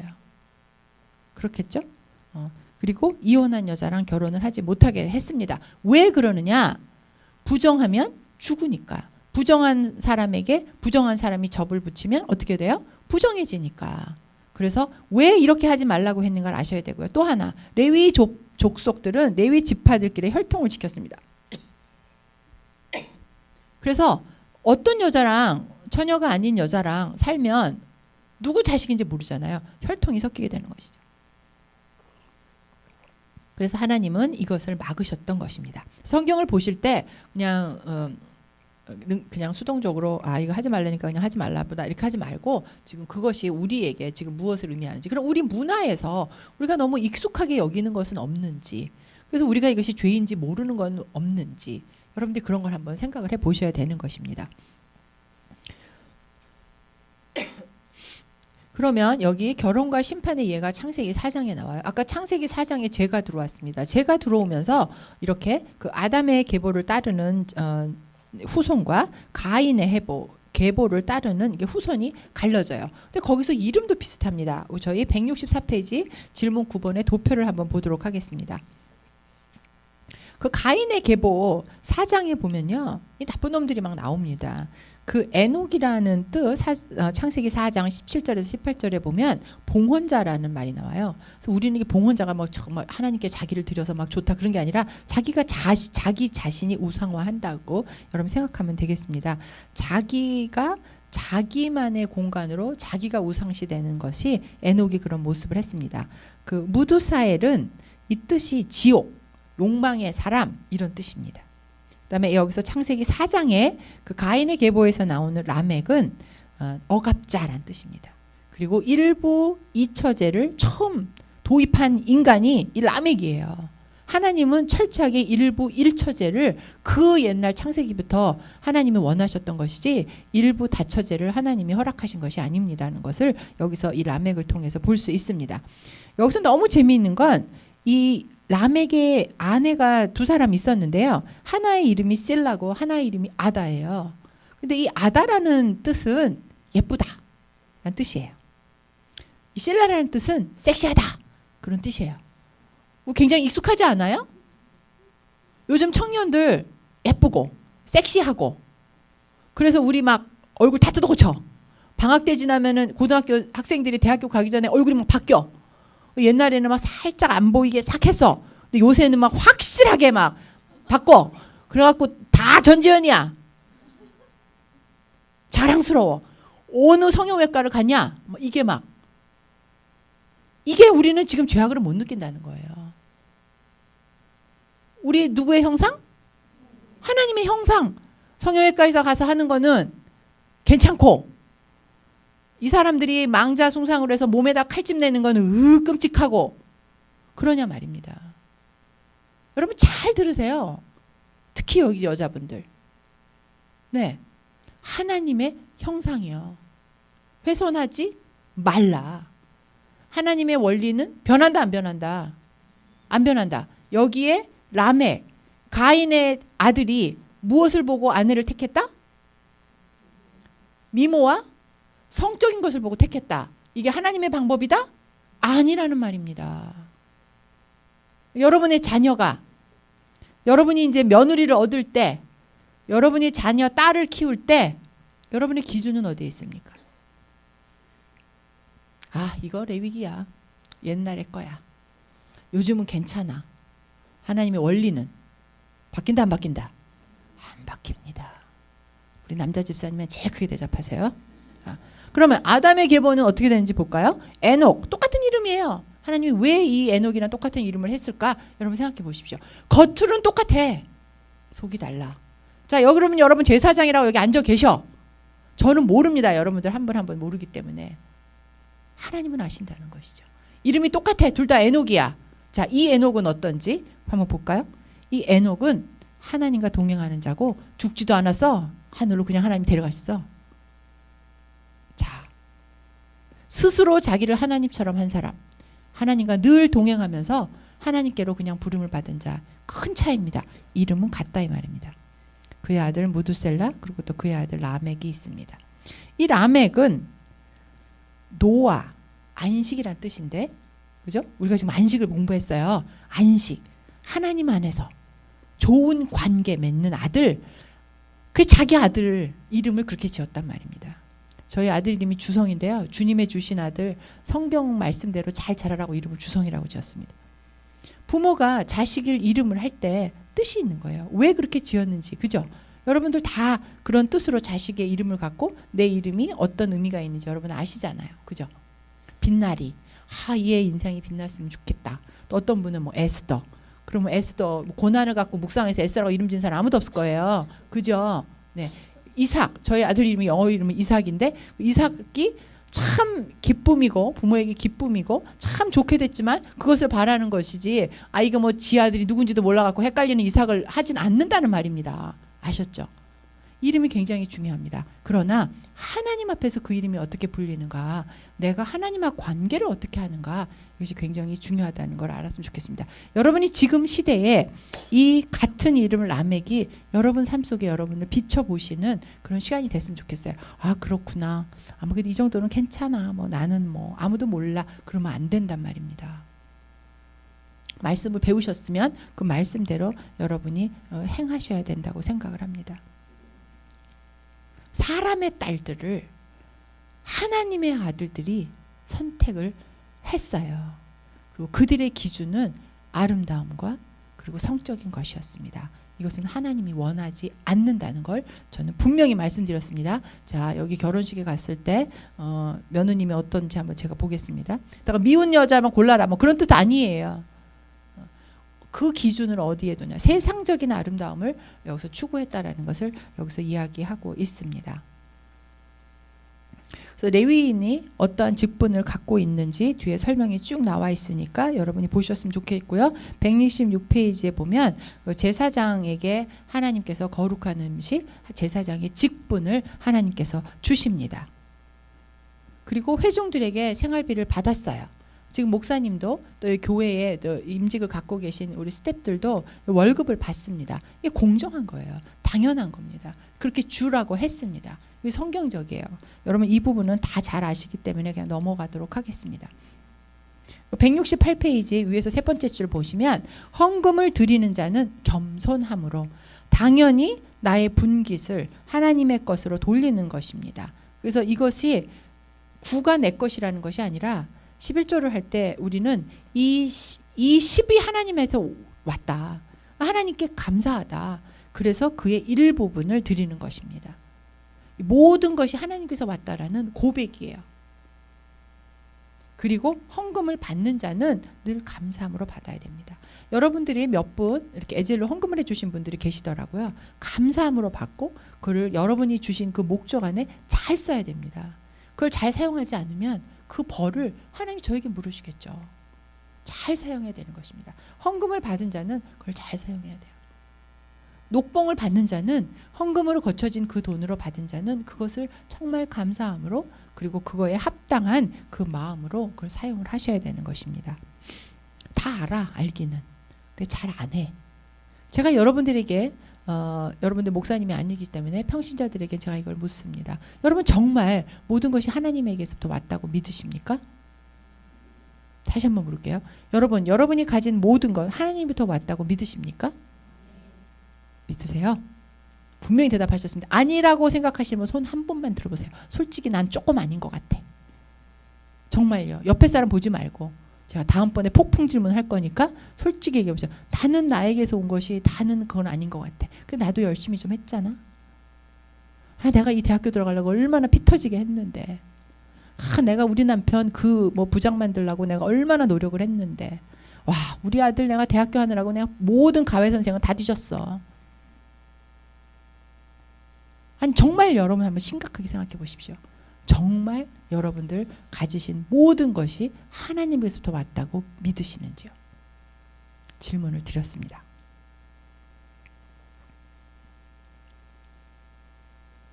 한쪽 머리에 그걸 가지고 계시고 또 한쪽 머리에는 나를 제사장으로 부르셨다는 것 기억하시고 그 다음에 넘어가도록 하겠습니다. 171페이지 보겠습니다.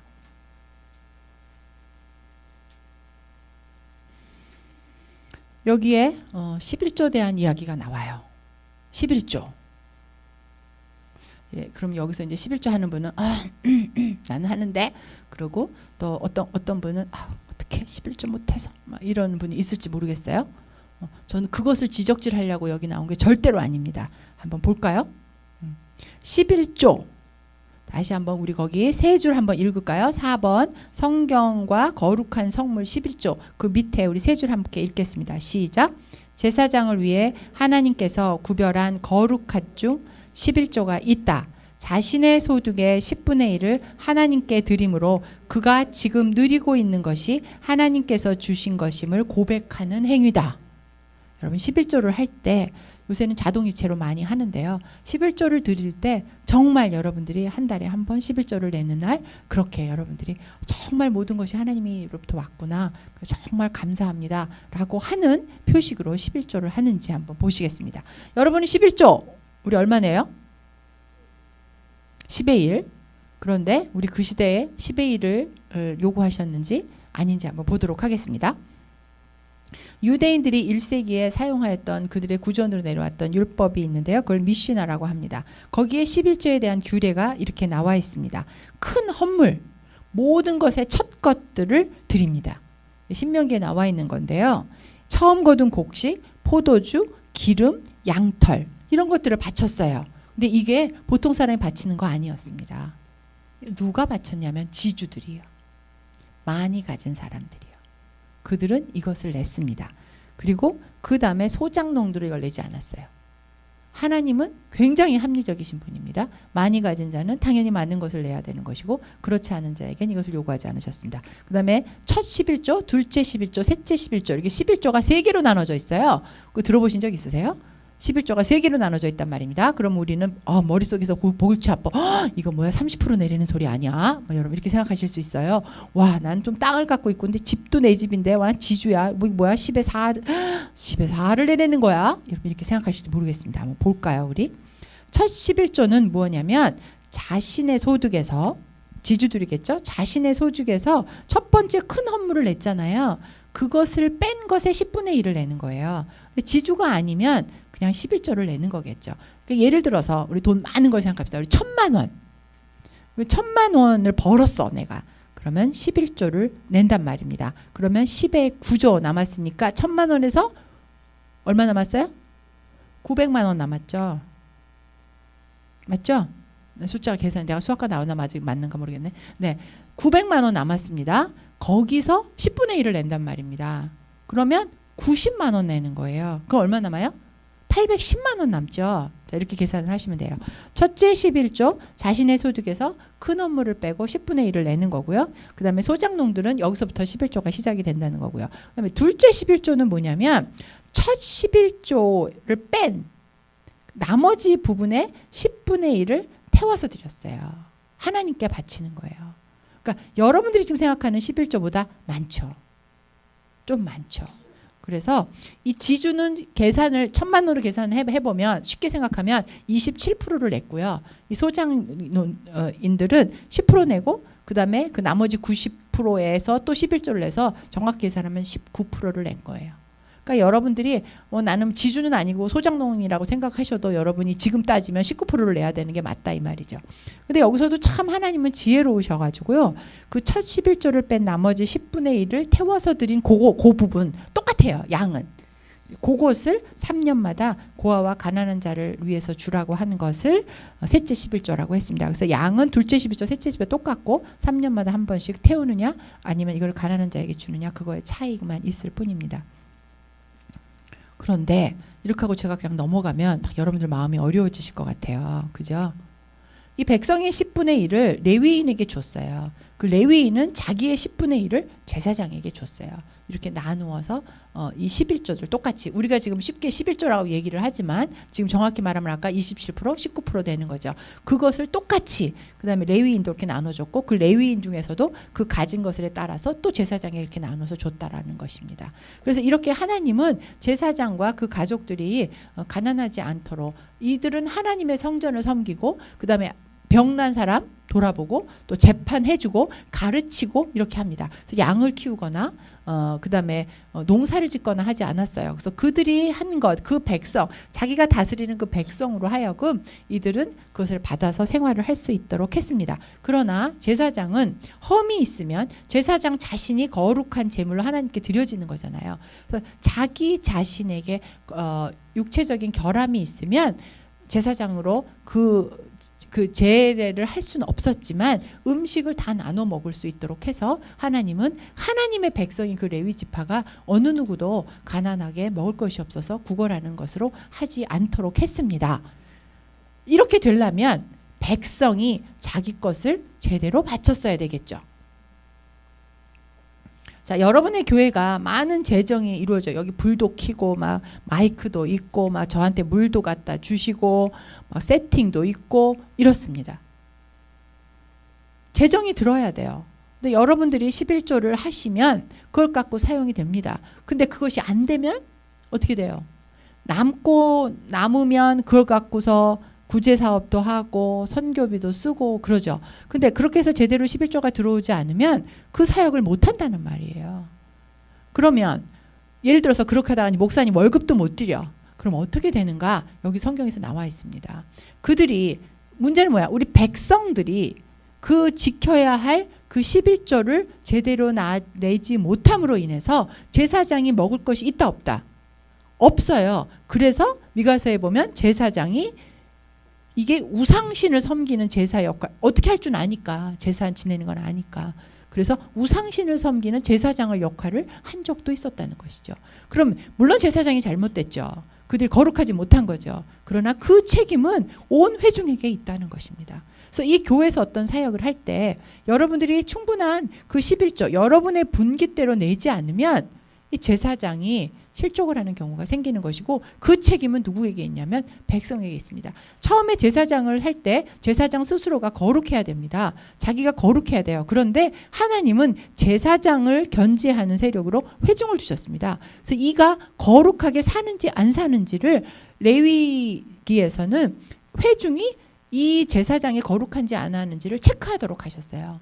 그리고 이 제사장은 백성이 거룩한지 안 하는 것을 체크하도록 했습니다. 그래서 서로 협조하고 동역하는 관계로 하나님은 제사장과 회중의 관계를 두셨어요.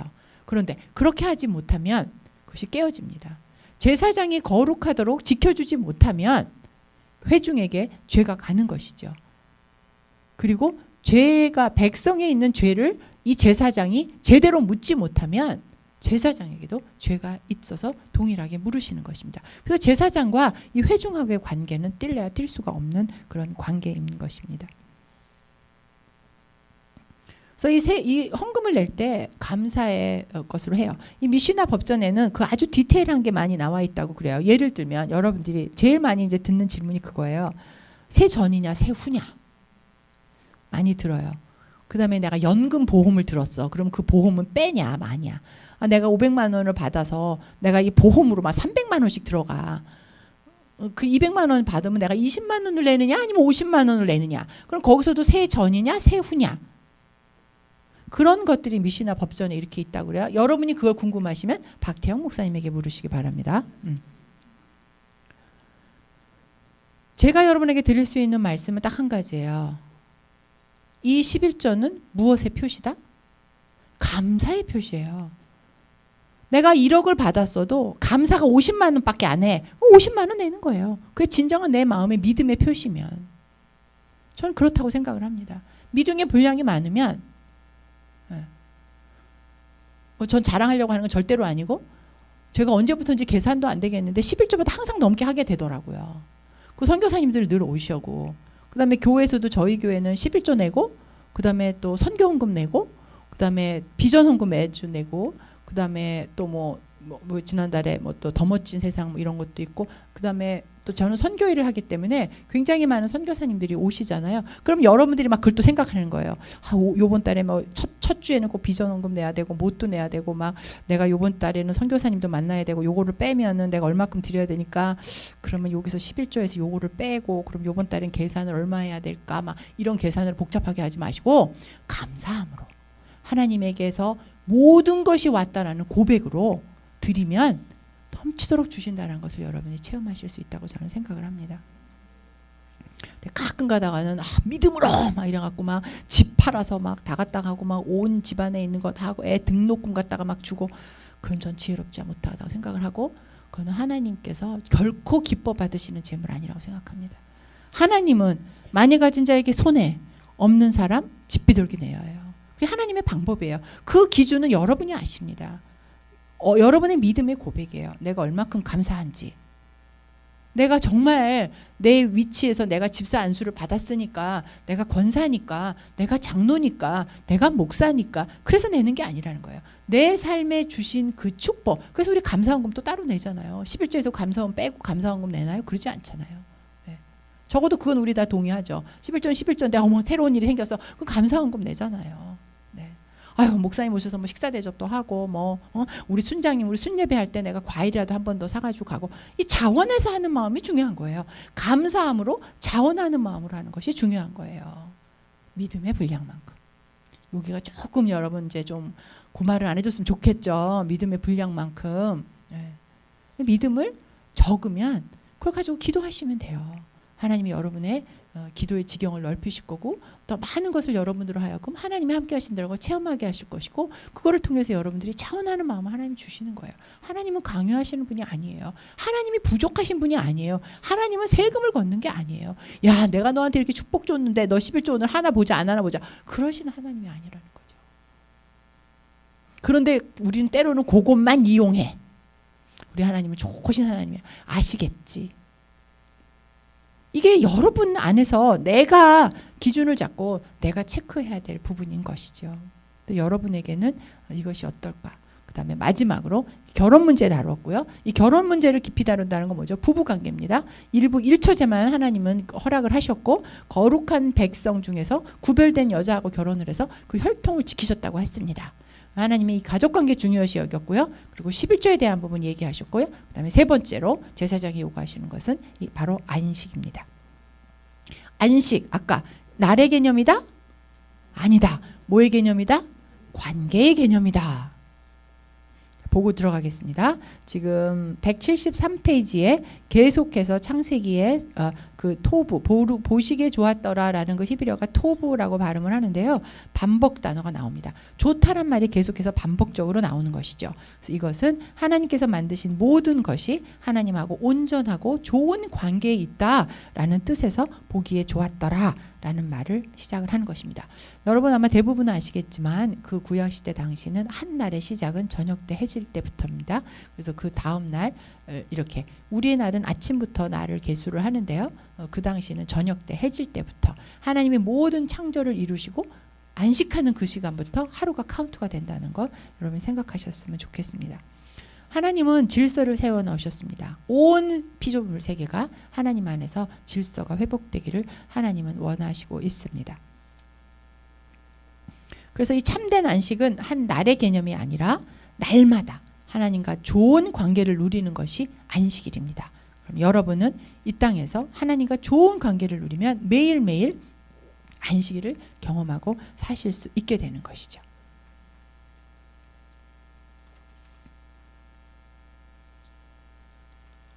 자, 여러분에게 질문을 드리겠습니다. 부부관계 좋은 거 어쩌다 좋은 거인가요? 여러분 제사장이니까 제사장이 물었던 세 가지 여러분에게 묻겠습니다. 부부관계 좋은 거, 부부관계 좋은 사람 일상이에요. 이 부부관계 나쁜 사람 좋으려면 굉장히 힘듭니다. 이벤트 만들기 힘듭니다. 부부관계 좋은 거 하나님께서 여기 원하셨고요. 그 다음에 두 번째 헌금 문제 이야기했고요. 그 다음에 안식일을 준수하라고 얘기했습니다. 이것이 제사장은 어떤 일을 했습니까? 제사장은 이의 일터가 어디입니까? 성소였어요. 그죠? 하나님의 임재가 머무는 곳에 있는 사람이었습니다. 여러분이 그 일터, 여러분이 일하는 공간, 제가 첫 시간에 이 공간, 거룩하게 한 공간이라고 했습니다. 여러분이 계신 집, 여러분이 축복하셔서 그곳이 거룩한 공간이 되도록 하라고 했습니다. 부정한 곳 가지 말라고 했습니다. 내 삶을 구별된 삶으로 살라고 했습니다. 제사장으로 사는 지금 이 시대에 여러분들이 그렇게 구별하실 수 있어야 됩니다. 거룩이 뭐죠? 세상과 구별하여 나를 드림으로 인해서 하나님의 온전에 가까이 가는 것이라고 했습니다. 제사장은 매일매일 매 순간순간을 하나님께 자신을 드리는 거룩입니다. 하나님이 제사장에게 요구하셨던 건 거룩이었고 이 거룩은 하나님에게 나를 드림으로서라고 저희가 정의를 했습니다. 세상과 구별, 그것이 거룩입니다. 하나님에게 나를 드리는 것, 이것이 거룩입니다. 그리고 하나님의 온전성을 향해서 가는 것, 이것이 거룩입니다. 이 세 가지가 합쳐진 것이 거룩입니다. 제사장은 거룩을 요구받았습니다. 그래서 이들은 자기를 드리는 것이었습니다. 하나님은 여러분에게 지금 제사장이라고 부르셨습니다. 그럼 여러분은 세상과 구별하여 이렇게 보기가 좋고 예쁘고 섹시한 여자를 며느리로 삼으려고 하지 마시고 그 기준을 하나님에게서 기준을 찾으시고 구별된 삶을 사셔야 되는 것입니다. 내 삶을 하나님께 드리는 것입니다. 모든 것이 하나님에게서 공급되었다라는 것을 이들은 감사함으로 나갔습니다. 맞죠? 네. 그리고 하나님과 좋은 관계를 맺지 않으면 이들은 죽어요. 하나님과 좋은 관계를 맺을 수밖에 없었죠. 그리고 그 좋은 관계를 봄으로 인해서 백성들이 거룩이 무엇인지 하나님과 좋은 관계가 맺는 것이 무엇인지 자동적으로 알게 되는 것입니다. 병들고 피부병이 난 사람에게 찾아가는 자가 누굽니까? 제사장입니다. 아프고 힘들고 어려운 사람에게 찾아가는 것이 제사장이었습니다. 이렇게 사는 삶, 구별된 삶, 하나님이 원하시는 삶, 하나님이 말씀하시는 명령대로 사는 삶, 이것이 제사장의 삶입니다. 하나님의 공간에서 하나님과 즐겁고 좋은 관계를 누리는 내 사는 공간이 에덴으로 만드는 것이 제사장입니다. 이것이 일상이에요. 이것이 기본입니다. 기본이 깨지면 모든 것이 깨집니다.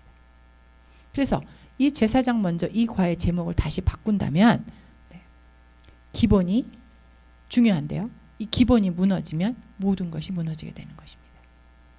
하나님과 좋은 관계가 깨지면 안식이 깨어집니다. 매일매일 안식을 향해서 가야 되는데 안식이 깨어지면 하나님의 관계가 깨어졌다는 얘기가 되는 것이겠죠. 하나님과 좋은 관계를 맺고 제사장으로 가져야 하는 일, 동성연애, 이들에게 어려운 일이었을까요? 아닙니다. 어렵지 않은 일이에요. 여러분들에게 동성연애 지금 하라 그러면은 여러분 징그러워서라도 하시겠습니까? 안 한단 말입니다. 이게 어려운 일입니까, 여러분?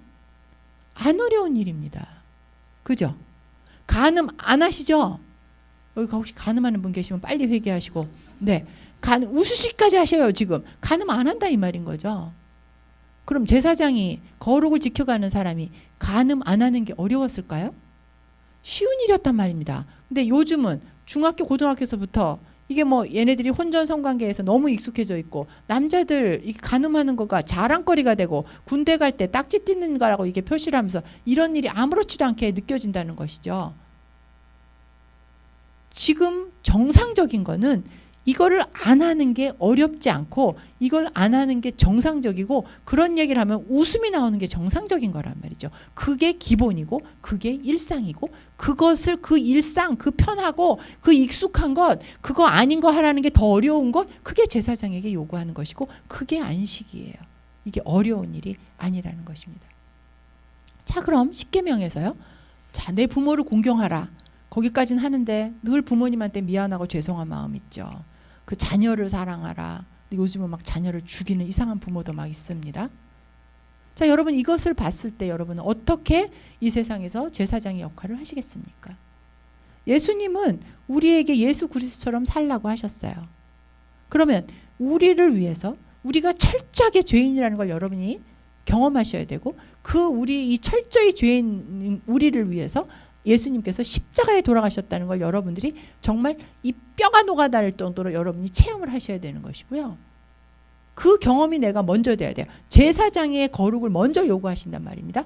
그것이 완전히 내 것으로 되고 그렇게 예수님처럼 살라고 얘기를 하시는 건데, 그것이 나에게 받은 것이 무엇인지 알면, 예를 들어서 아까 말씀드린 것처럼 10억 막 딱지 붙고 이제 당장 이 겨울에 한파에 막 눈이 펑펑 오는데 막 밖에 나가야 되는데 다 줬다 그래서 막 냉장고도 가득 채워졌어. 근데 누가 와가지고 나 빵 하나만 주세요, 물 한 잔만 주세요. 그러면 여러분 어떻겠어요?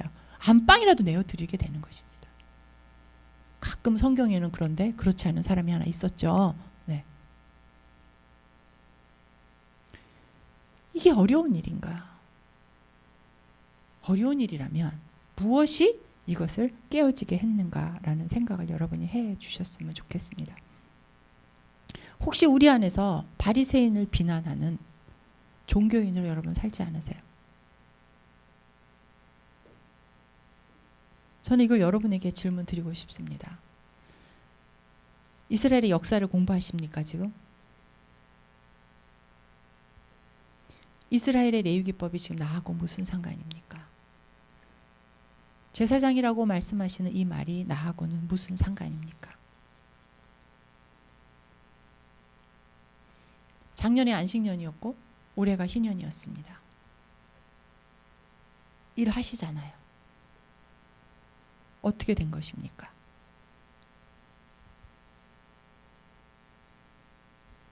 대답 못하시는 거 보니까 제가 강의를 잘 못했는가 봅니다. 안식일은 일의 개념이 아닙니다. 하나님하고의 관계의 개념입니다.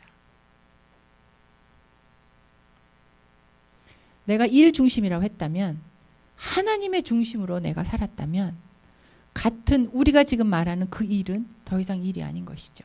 하나님의 관계인 것이죠. 근데 이것을 순간 내가 일로 바꾸는 순간 나는 안식일을 깨트리는 것이고 하나님의 관계가 깨지는 것입니다. 굉장히 델리케이트한 문제입니다. 날, 일, 하루 일의 개념이 아니고 하나님의 관계 개념입니다. 내가 work, 네?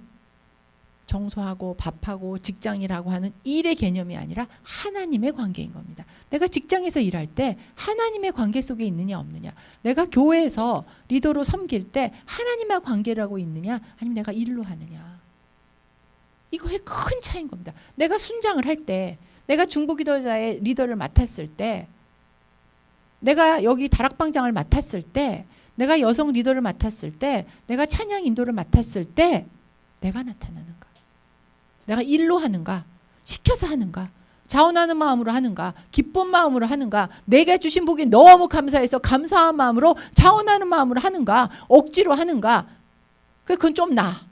잘난 척하고 배웠다고 얘기하고 교만하고 그렇게 하는가?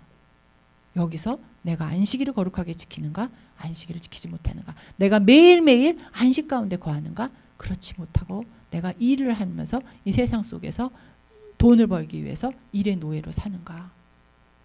그것에 큰 차이가 있다고 저는 생각합니다. 내가 하고 있는 이 일, 교회에서 하는 일, 직장에서 하는 일, 내가 엄마로서 하는 일, 자녀로서 하는 이 일을 내가 일로 하느냐 아니면 하나님의 관계로 하느냐. 내가 만나는 사람들, 직장에서 만나는 사람들, 교회에서 만나는 사람들을 내가 하나님 속에서 하나님의 형상으로 바라보고 하나님이 예수 그리스도를 통해서 구원하신 그 백성이라고 생각을 하고 내가 그들을 하나님의 관계로 바라보느냐. 내가 안식일을 365일 살 수 있느냐 아니면 안식일을 깨고 내가 일을 하고 사느냐. 여러분은 어떤 제사장이 되시겠습니까? 똑같은데요.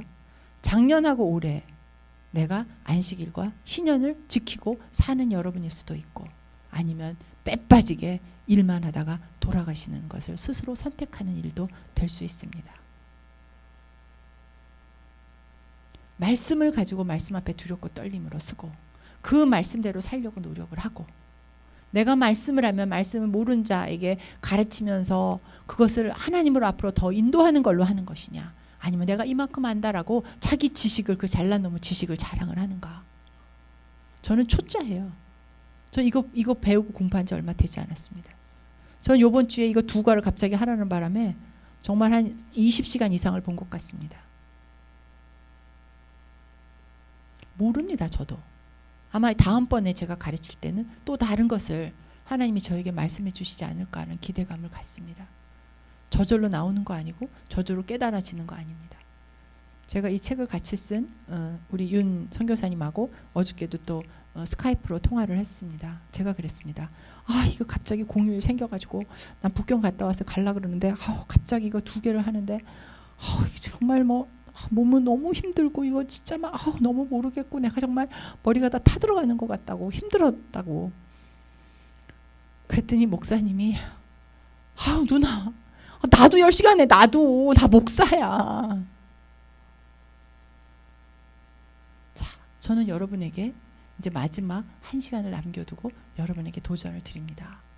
레위기를 가르치실 때 여러분에게 하나님이 주시는 메시지가 있을 거라고 생각을 하고, 여러분이 제사장으로 하나님이 양육권을 주셨고 그 양육권을 가지고 여러분이 가르치실 때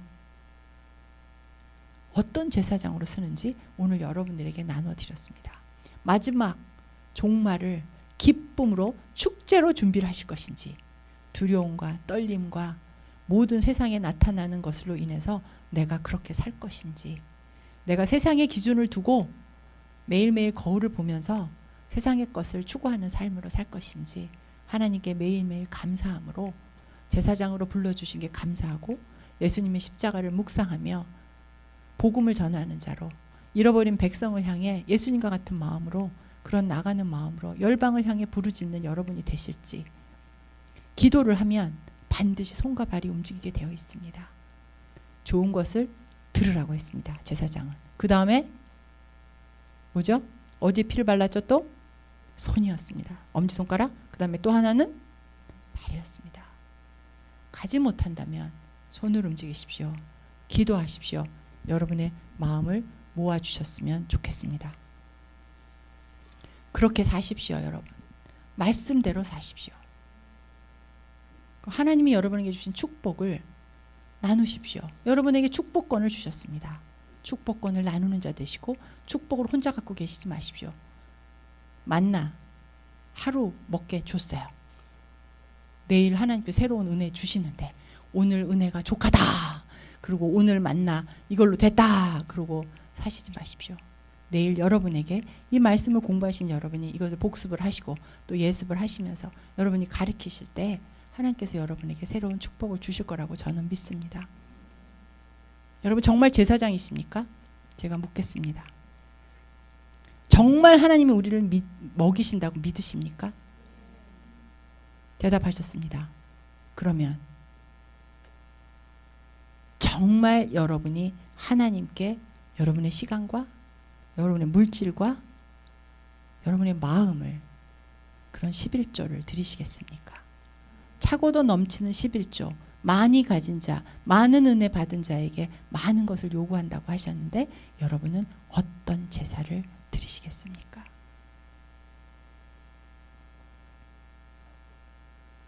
우리의 일상을 돌아보면 하나님의 은혜를 구할 것들이 많습니다.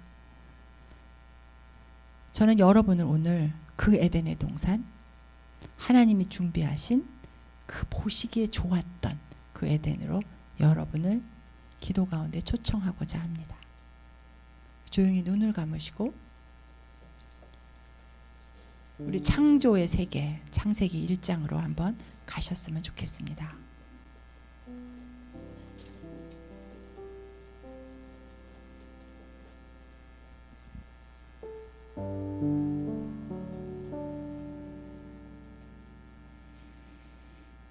하나님은 계속해서 이렇게 말씀하십니다.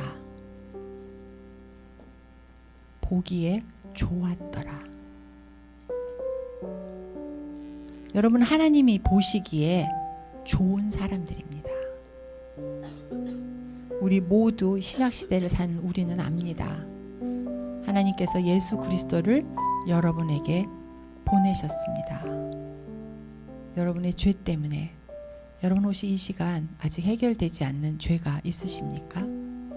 이쁜 것, 성적인 것, 그거 말고 여러분은 또 다시 하나님 앞에 거울 앞에 비춰봤을 때 걸리는 부분은 없으신지요? 그 부분 여러분 오늘 이 시간 하나님 앞에 갖고 나오셨으면 좋겠습니다. 내가 세상 것을 먼저 했던 것이 무엇일까요? 하나님에게 깨달아 알게 해달라고 기도하시기 바랍니다.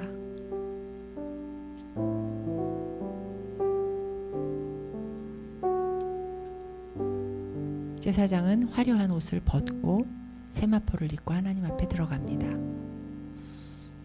여러분이 가지고 있던 모든 것을 다 벗고 주님 앞에 세마포를 입고 그곳에서 손을 내밀고 계신 하나님을 만나실 수 있습니다.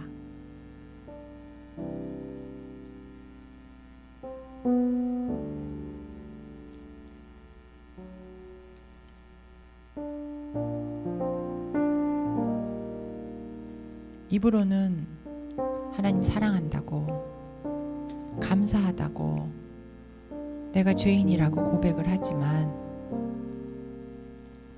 하나님이 아닌 다른 것에 우리의 기쁨을 찾는 것은 없는지요? 여러분 가슴에 손을 얹고 한번 생각해 보시죠.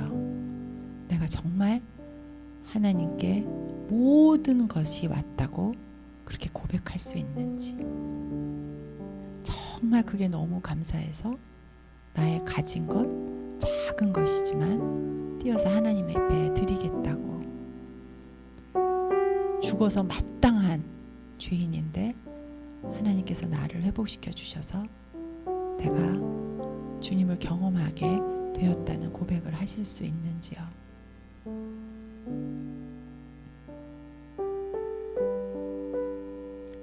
저는 오늘 이 시간 하나님의 안식으로 여러분을 초청합니다.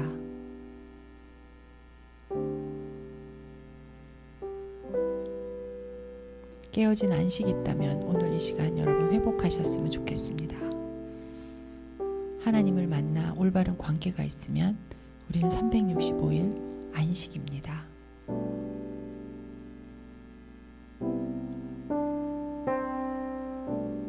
내가 지금 하고 있는 일, 제사장의 직분을 감당하는 건지 아니면 내가 나의 일을 하는 건지,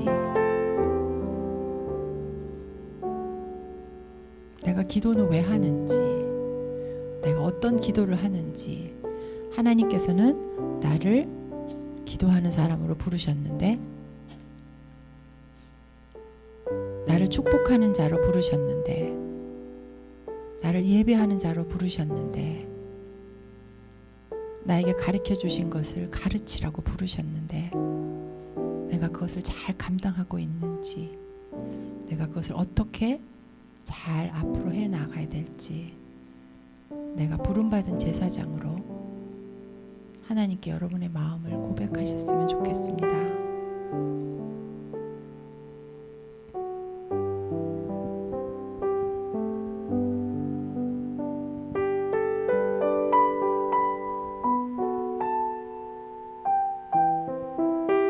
하나님 아버지 감사합니다. 하나님께서 이 천지를 아름답게 창조하시고, 그리고 우리를 보고 하나님께서는 매우 좋았다라고 말씀하셨습니다. 우리 마음속에 어둡고 추악한 죄악 때문에 우리는 하나님과의 관계를 우리가 외면했습니다. 예수님의 십자가 사건을 우리는 경험한다고 말했지만 예수님께서 내가 되어서 나 때문에 십자가에 돌아가셨다는 걸 그렇게 처절하게 느끼지 못했습니다. 하나님 때문에 기쁘다고 말했지만 우리는 하나님 한 분만으로 부족했습니다. 하나님을 사랑한다고 말했지만 우리는 나 자신을 더 사랑했고, 내 자녀를 더 사랑했고, 세상의 물질을 더 사랑했음을 고백합니다. 아니, 우리 죄를 이 시간 하나님께 내어놓습니다. 아직도 회복되지 않는, 아직도 알지 못하는 죄 때문에 우리는 온전한 안식을 그 안으로 들어가지 못합니다.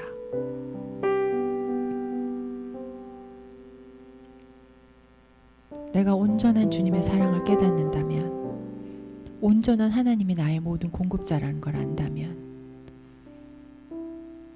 하나님에게 온 모든 것으로 내가 살아간다는 걸 안다면, 우리는 오직 예수님 한 분, 하나님 한 분만으로, 내 안에 계신 성령님으로 화답하면서 이것으로 충분히 만족할 수 있습니다. 오늘 이 시간 이곳에 계신 분, 마음으로 자원해서 이런 제사를 드리길 원합니다. 강요해서가 아니라 자원해서 하나님께 자원하는 마음으로 우리의 몸과 마음을 다 드려 하나님께 우리를 드리는 아름다운 향기로운 제사가 되기를 원합니다. 하나님, 6주 동안 이렇게 주님을 만나기를 갈급해서 이것에 오신 한 분 한 분들 하나님 기억하시고 축복하여 주시기를 원합니다. 배우는 것으로 그치지 않게 하여 주시옵소서. 역사 공부로, 종교적인 지식으로 알고 가지 않게 하여 주시옵소서. 우리의 죄 때문에 우리의 죄를 가지고 음부의 밑 지옥 저 땅끝으로 갈 수밖에 없었던 예수 그리스도, 낭떠러지에 떨어져 보내졌던 그 아사셀, 우리의 죄를 그렇게 멀게 예수님이 지고 가셨습니다. 나를 위해서 죽으셨을 뿐만 아니라 나의 죄 때문에 예수 그리스도는 그 음부 밑으로, 지옥의 끝으로 가셨습니다.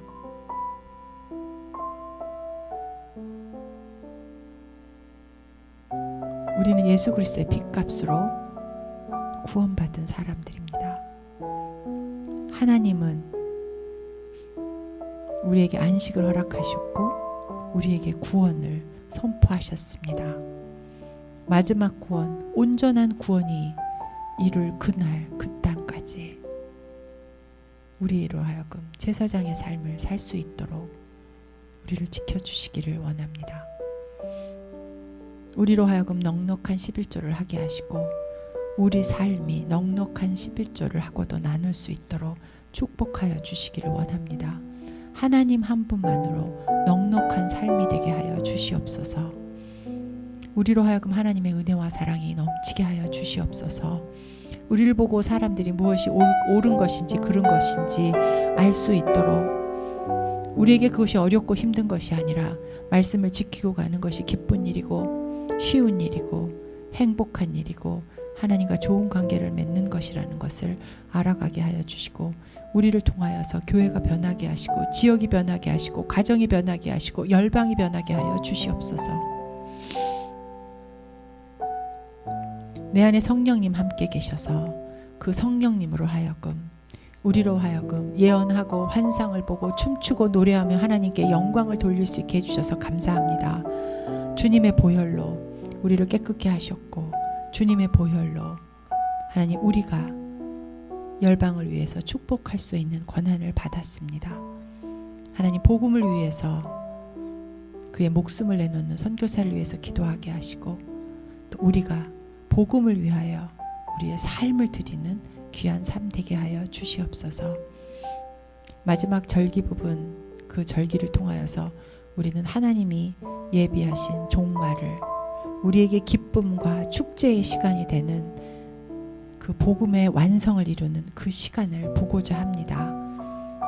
오늘 2016년을 살지만 우리는 하나님의 말씀 속에서, 수천 년 전에 하나님이 우리에게 허락하셨던 그 말씀 속에서 마지막 하나님의 구원을 보고 마지막 축제의 시간을 보내는 저희들 되기 원합니다.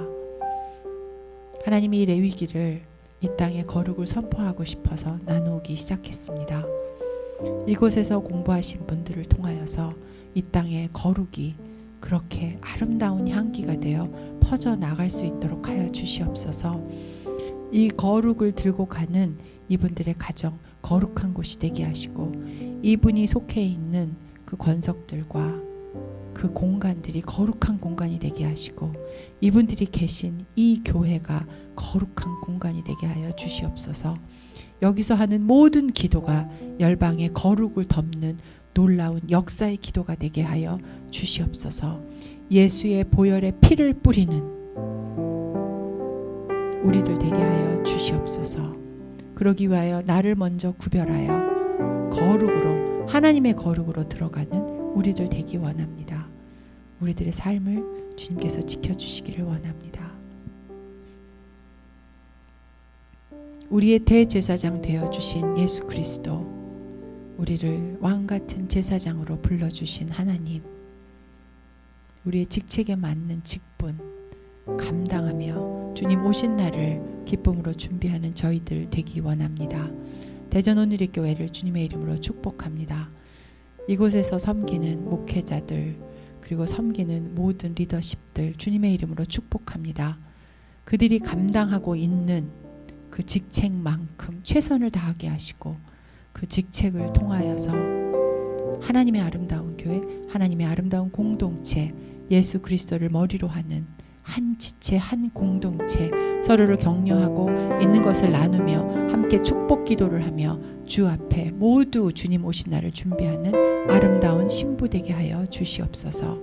우리의 기도가 열방을 덮게 하시고, 우리의 기도가 그들에게 축복이 되게 하시며, 우리가 이곳에 사는 기도가 하나님 그들에게 땅 끝까지 목숨을 걸 수 있는, 주님을 위해 무엇이든지 아낌없이 내어줄 수 있는 우리와 그리고 선교사님 되기를 원합니다. 하나님, 저희에게 주어진 많은 사역들이 있습니다. 에젤 선교에서 출판한 이 많은 책들을 통하여서 하나님의 나라가 이 땅 가운데 거룩을 선포하며 하나님의 백성이, 올바른 백성이 되며 하나님의 주신 기쁨을 나누는 그러한 거룩한 하나님의 도구로 사용되기를 원합니다. 하나님, 저희 7주 동안에 이 공부를 하는 동안에 주님을 조금 더 알아가기를 소원하고 시작했습니다. 저희 삶이 지식으로 끝나는 것이 아니라 저희 삶이 바뀌고, 태도가 바뀌고, 말이 바뀌고, 우리의 손과 발이 좀 더 부지런히 움직이는 그런 좋은 사역자들로 재탄생하는 새 사람이 되는 그런 새로운 피조물로 주님께서 새롭게 빚어주시기를 간절히 바랍니다. 이 예배를 위해서 수고하는 많은 지체들이 있습니다. 그들의 섬김을 주님께서 축복하여 주시고, 하나님 그들의 나눔 속에서 하나님께서 은혜 받아 주시기를 원합니다. 이들의 섬기는 모든 것들 주님에게 아름다운 향기로운 제물 되었기를 간절히 바라고 원하옵니다. 말씀을 사모하는 자 되게 하시고, 말씀대로 행하며 사는 자 되게 하시고, 말씀으로 기도하며 열방을 축복하는 대전 온누리교회 성도 되기를 원하며 예수님의 이름으로 기도드렸습니다.